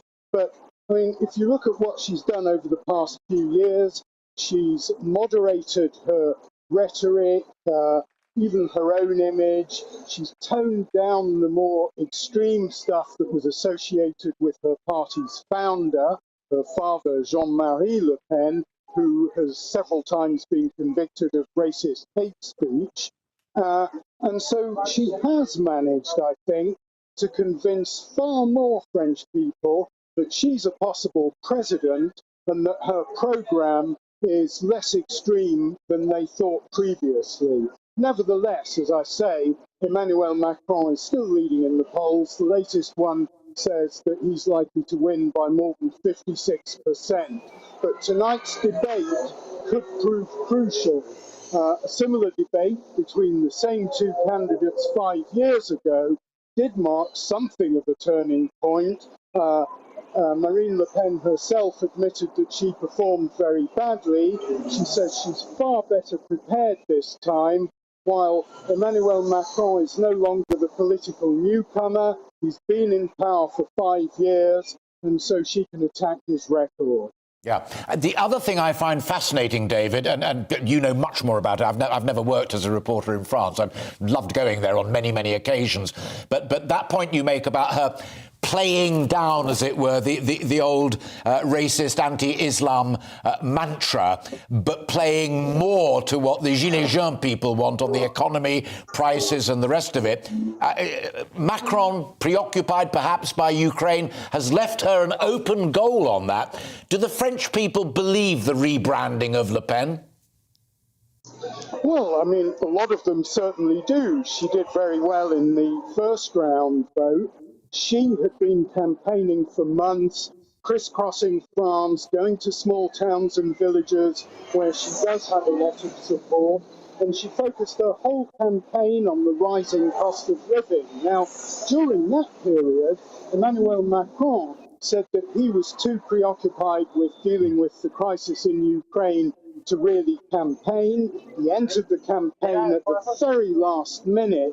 However, since the first round, he's been campaigning intensively, and he's been trying to rid himself of the image of what his critics call him, the president of the rich, the haughty, remote, rather arrogant president, cut off from the everyday concerns of ordinary people. Final quick question, David, if I may, and you drew attention to it when you were chatting to my researchers. A paper from Paris University today saying that young folk, Islamic folk who don't wear masks, academically do better. Is that going to tempt Marine Le Pen to say, oh, hang on a minute, throw off the rebranding, let's go for the core vote again, all guns blazing? No, I don't think it's going to make any difference. To be honest, that paper is actually quite old. It came out last August, and it's extremely controversial. No one's quite sure exactly how the research was conducted, and there may be many different reasons why Muslim girls are performing a lot better at schools these days than they did a few decades ago. Maybe their families are more integrated. Maybe more of them speak French at home. Maybe they feel that society's offering them more chance of getting a good job if they do well at school. But the hijab is a big issue. The Muslim headscarf is something that Marine Le Pen's been campaigning on wanting to ban. But she softened that. Just in the past few days, she said that she would only bring in the ban progressively. And this was after she did a walkabout and she was accosted by an elderly Muslim lady wearing a headscarf who told her, look, I'm French, I wear the headscarf, I'm a grandmother, and I've just started wearing it because I feel it suits my status as a grandmother. And by the way, my father fought for France and served in the French army for 15 years. Why do you want to deprive me of the right to wear this headscarf? Yeah. It's harmless. Marine Le Pen, a couple of days later, said that she wasn't insensitive to that argument, and that's when she sort of fudged it a little bit and softened her demand for a total ban on the Muslim headscarf. David, enormously enlightening, and thank you very much indeed. We shall watch the debate with great interest tonight, and I hope that you and I have the chance to chat again. That's David Chazan, a Brit abroad, who really has his grip and grasp on what's happening in those French elections. Never forget, big debate on French television tonight, and the polling is on Sunday. You're with Alistair Stewart here on GB News, TV, online and digital radio. After the break, Priti Patel says that her Rwanda plan will deter migrants from crossing the channel, but the latest figures suggest otherwise. We'll have that with Mark White, but first let's bring you right up to date with all of the latest news. Here again is Miranda.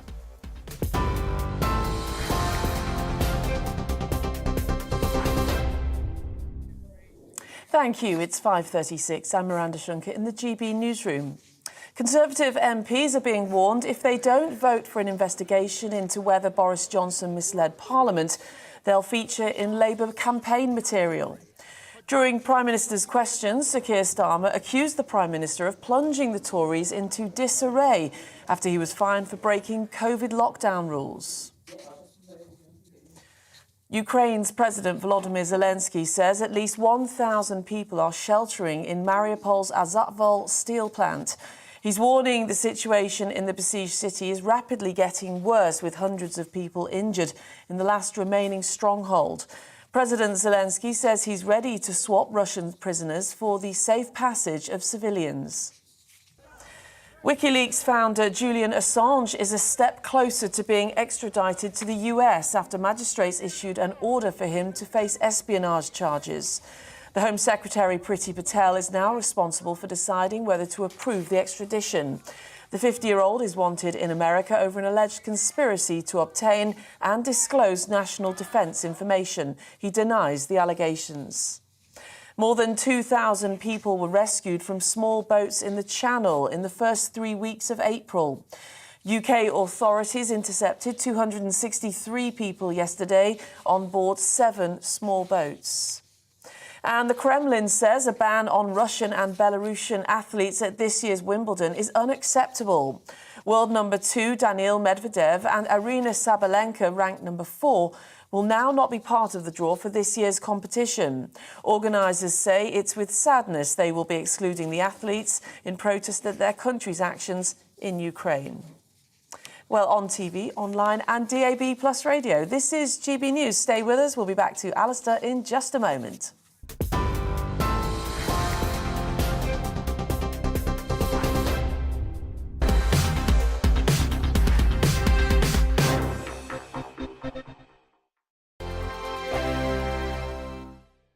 Hello, I'm Michelle Dewberry, and you can join me every weekday 6 till 7 on Jubes and Kerr. Me and my panel will get stuck right into the day's events, and I can tell you, in fact, I can warn you, expect some robust debates, some strong opinions and perspectives from both sides of the fence. It's about you at home as well. I love to read out all of your comments, or at least as many as I can. So join me, Michelle Dewberry, Monday to Friday, 6 till 7 on Jubes and Kerr. On radio, they call it the drive time slot, 4 p.m. until 6 p.m. as listeners head home. It's that part of the schedule when the dust of the day's events begin to clarify, and we try to make sense of it for you. Brazier is drive time for radio and TV. It's fast, it's punchy, it's opinionated, there's a Brazier angle and a little bit of levity. That's the question. That's 2 questions, actually. That's Brazier, Monday to Thursday, 4 till 6 on GB News. Hello, I'm Patrick Christie's. And I'm Mercy Moroki. Make sure that you join us Monday to Thursday, 10 a.m. until midday, right here on GB News for To The Point. We're not afraid to talk about the topics that matter to you, or the big topics that always matter. We cover absolutely everything, from the breaking political stories of the day to law and order, what's going on in the channel. We're not afraid to hold people to account. We always make sure we include your views on our show. Indeed, if you're thinking it, you can guarantee that we're saying it. So make sure you join the conversation with us, 10 a.m. until midday, Monday to Thursday, for To The Point on GB News. I'm Dan Wootton. Join me Monday to Thursday from 9 to 11 for the feistiest and most fun news debate on TV, where free speech reigns. I'll bring you a sharp take on the day's biggest stories, bombshell newsmaker interviews, and A-list guests. And I guarantee you, no spin, no bias, no censorship, and no reason to go to bed. That's Dan Wootton Tonight, Monday to Thursdays from 9 on GB News.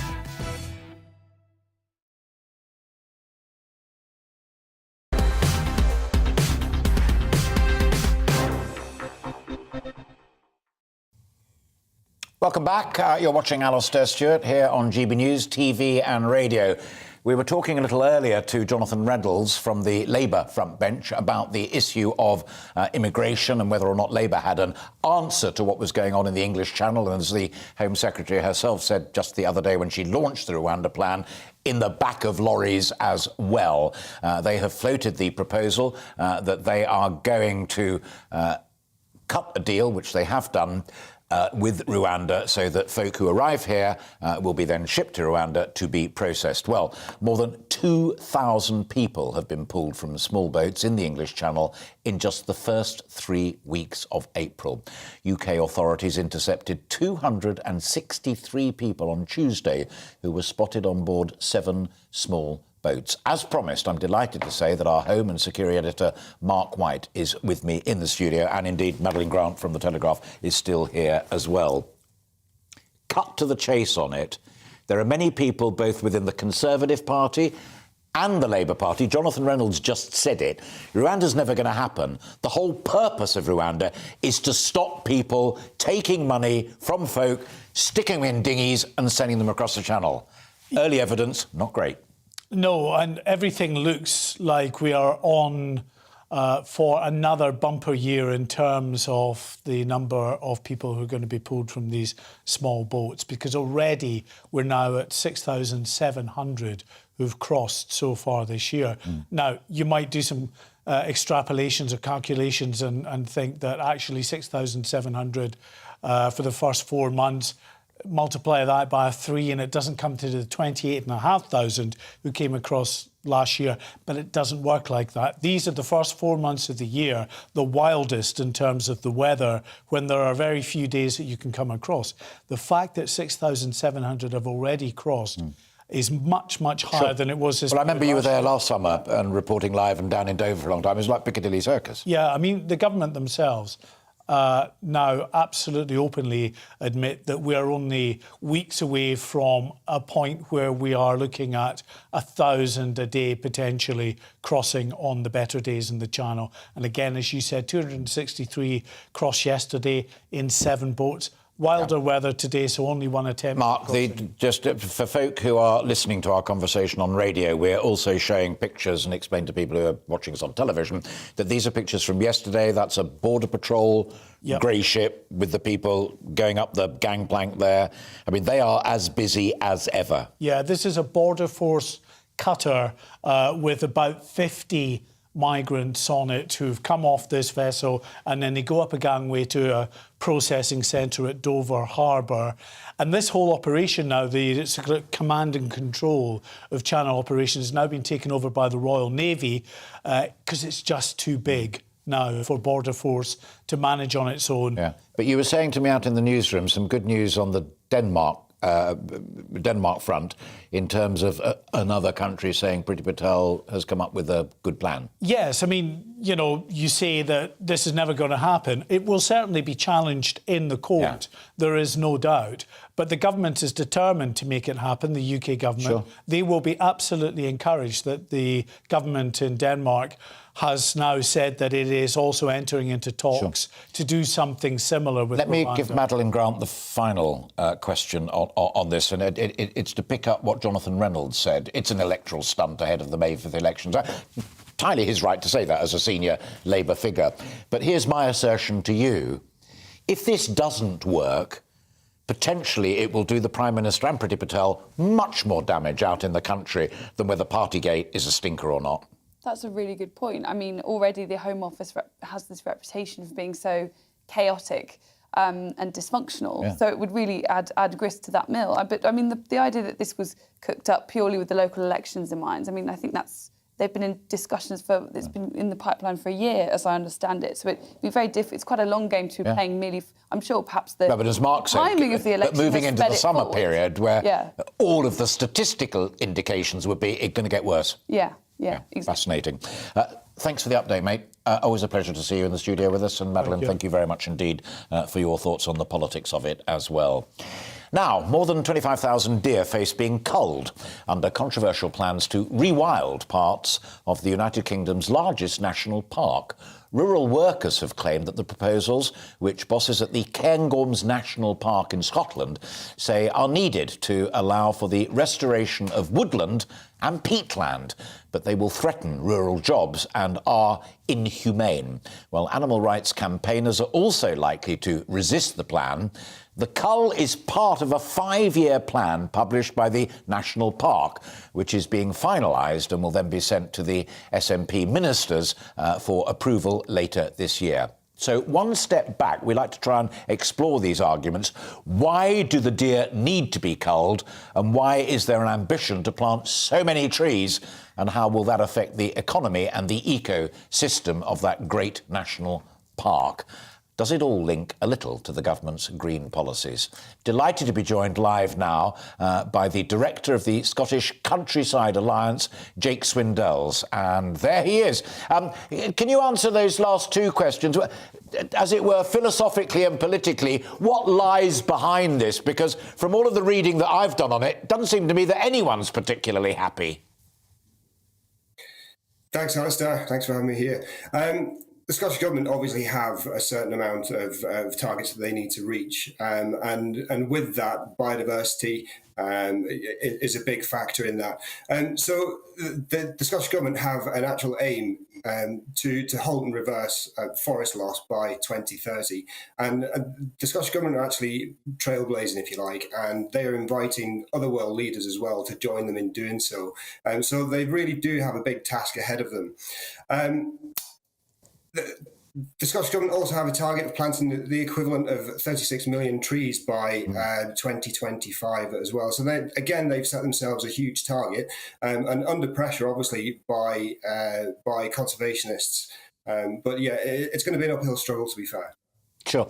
Now, and funnily enough, I live in the country, but way down here in lovely Hampshire, and I understand that everybody who lives in the country has the rule that if you lose trees as a result of terrible weather and storms, you plant two to replace them. I've got all of that. What I can't get my head round, and I listened carefully to what you were saying there, is the degree to which it is genuinely returning the beautiful national park to how it was originally intended and developed and evolved, and how much it's got to do with Her Majesty's government, not Her Majesty's government, the Scottish National Party government in Scotland saying, get in there, plant the trees, it's all a part of our net zero target.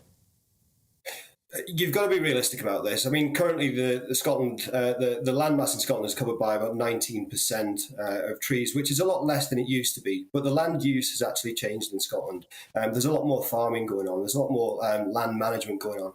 And where deer are concerned, yes, we've got more deer in Scotland and in the UK now than we have since the Ice Age. And there does have to be a cull. But it has to be a very carefully considered cull and part of a cull plan. Many of these states, final quick one on that, Jake. Given your important point there about a careful cull, the Green Party, of course, is now in coalition with the SNP, and they will have a big voice in this. This is absolutely up their street. Yeah, of course there will. And there will be pressure coming in from the Green Party to the SNP. There's no doubt about that. What we have to make sure of, though, if there is a change of land use, then we need to make sure that rural workers' livelihoods and their families' livelihoods and the economy, the local economy, isn't jeopardised because of that. It's absolutely fine to change the land use, if you like. If you want to cull deer, plant forests, we do need more trees. But what we need to do is consider the cull plans that are in place. These cull plans have been developed over decades by people who know and work that land. So these aren't just numbers plugged out of the air that we need to kill so many deer. It's a management structure, and we really need to listen to the rural workers and land managers on this. I totally agree with that final point, Jake. Thank you so much for sharing your thoughts and reflections upon that important policy. The final quick one with you. In the middle of that, I was putting the point that because of net zero and Scottish attempts to draw down on carbon and boost oxygen, It reminded me what somebody was saying at the top of the programme about Wimbledon, that Nadine Dorries and the DCMS might quite like it. I mean, we're going to see more and more of this, aren't we? If we're going to stick with net zero, then other people like the Countryside Alliance are going to be told what to jolly well do. Yeah, I'm sure that's right. And there's obviously, with how you use farmland, you know, do you use it for wind turbines or solar panels or for producing food? There are innate tensions between, you know, for example, food security and giving over large tracts of land to planting trees, or for, you know, turbines, etc. Yeah. And we're actually, you know, a quite densely populated country, and so there is going to be, you know, quite a hard-fought battle, I should think, over every available. And community groups like people who worked the land in the Cairngorms have a right to be heard as well. Of course they do. And Madeline, yes. Great to see you. Thank you very much indeed. You're very welcome anytime, or at the weekend if you'd like to pop in on my other programme. Now, the well-preserved Roman village of Silchester, which is one of England's most important ancient monuments, is under threat from plans, wait for it, to build a solar farm the size of 120 football pitches in the countryside next to it. The enormous stretch of solar panels would dwarf the Hampshire site, which is home to ruins, a bathhouse and remains of an amphitheatre, and I can speak with total authority and say it is marvellous. We determined that there was no better guest to finish the programme off with than historian and my fellow GB News presenter and dear friend Neil Oliver, and there he is joining me from home in Scotland. I'm not going to talk to you about Cairngorms and deer. I'm going to talk to you about the degree to which we are risking all sorts of things about our glorious country in pursuit of net zero. This is just the latest. Yes, I would agree with that completely. Very much depends on your point of view. Obviously, I'm an archaeologist, really. You know, that's my profession that I claim above all others. And so I am wired up to be very concerned about not just special places like Silchester, but the whole landscape context in which they sit. There is a long-running battle going on about Stonehenge, about whether or not to build a road tunnel beneath the site to lessen traffic pressure in that part of England. And the protesters, rightly in my opinion, said that it would destroy and damage context, and it would take away the opportunity possibly to conduct further archaeological work in the landscape in the future. Similarly, at Silchester, Silchester sits in a landscape of countryside, open, rolling fields, which very much give visitors a sense of place. And I think to carpet a vast swathe of that countryside in the vicinity of Silchester with solar panels, and from my point of view, that would be a sin. A fascinating choice of noun, and that's why you're so good. It is a sin. I give you one counter-argument, not an argument, but an observation. In my part of Hampshire, there is a very boring dual carriageway bypass between the village I live in and the next bigger town down the road. And in a field off to the side of it, there is a solar panel farm. And nobody objects because there isn't an ancient monument there. There's just farmland. Well, we have to be pragmatic about the use of landscape. Totally. You know, Madeline Grant, your previous commentator, rightly pointed out that we're in an ever more densely populated island. Earlier on, you were talking about, you know, new people arriving every day by the thousand. You know, so the pressures are building on infrastructure and all the rest. So you have to accept that certain areas have to be set aside for certain uses, including in the past when we were an industrial country, industry. Then you take a stretch of coastline like Blackpool, and you say this is a place that can be used for residential recreation and entertainment. But there are other places that ought to be preserved in certain ways. The context of Silchester, let's not forget that Silchester is easily as important an archaeological site as Avebury or Stonehenge, or really a handful of other iconic places. It will, given time, tell us even more, not just about Roman Britain, Roman England, but also about the Iron Age world of before. It has fascinating glimpses to give of the way in which the people of Caleva Atrebatum, the Atrebates tribe, were probably themselves incomers from Gaul, from France. They brought with them all sorts of ways and dietary interests that were not mimicked by the tribes around them. They had oysters, they had fish oil, they had olive oil, they had wine. They were different. The place was probably established by Commius, who had been part of a rebellion against Caesar, probably fled Gaul with his tail between his legs, established this place. It's a fascinating place. If the surrounding context is compromised, we cut off that story before we've had the chance to read it, and that would be a crime against the deep history and archaeology of our wonderful country. A crime and a sin, says Neil Oliver, and I don't dispute a word of that. Great to see you, my friend. See you down here soon, I hope. Thank you very much indeed. My friend and fellow GB News presenter Neil Oliver there talking about plans to put up solar panels dangerously close to the wonderful monument and buildings that are Silchester. And if you haven't seen them, go and see them. They're brilliant. That is all that I have time for today. I hope very much that you've enjoyed it and found it useful and interesting, from the royal family to tennis to Ukraine. Next up, the brilliant Jubes and Company. But first, let's leave you with the weather. Hello, I'm Luke Mile with your GB News weather forecast. And for the next few days, it's looking mainly dry. There will be some spells of warm sunshine at times, but cooler along those eastern coasts. Now, the reason for that is high pressure still very much in charge of our weather through the rest of Wednesday and into Thursday. But the high does start to drift its way to the north of the UK, so it will allow things to turn a little bit cooler with easterly winds beginning to set in. But through the rest of Wednesday, through Wednesday evening, we'll see plenty of clear skies across the UK. A little bit of fair weather cloud from time to time, but that high pressure keeps those weather fronts away, so it stays dry for the most part.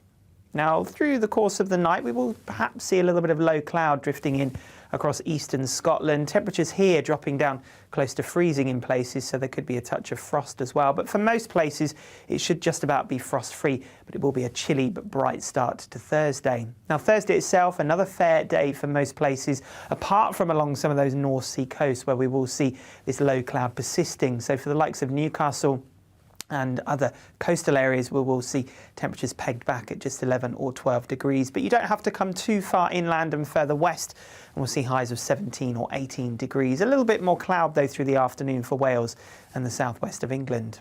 Now, more low cloud drifts in from the North Sea through Thursday night and into Friday, and we start to see those easterly winds becoming a little stronger. So by Friday morning, a lot more cloud around, and some of that cloud could just be thick enough to give the odd light spot of rain further south. But our overnight temperatures won't be quite so low, with that blanket of cloud keeping things a little bit warmer.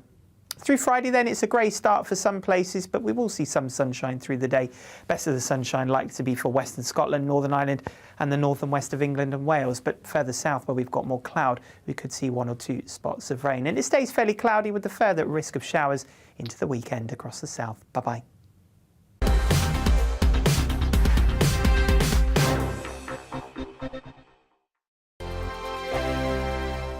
Hello, I'm Michelle Dewberry, and you can join me every weekday 6 till 7 on Jubes and Kerr. Me and my panel will get stuck right into the day's events, and I can tell you, in fact, I can warn you, expect some robust debate, some strong opinions and perspectives from both sides of the fence. It's about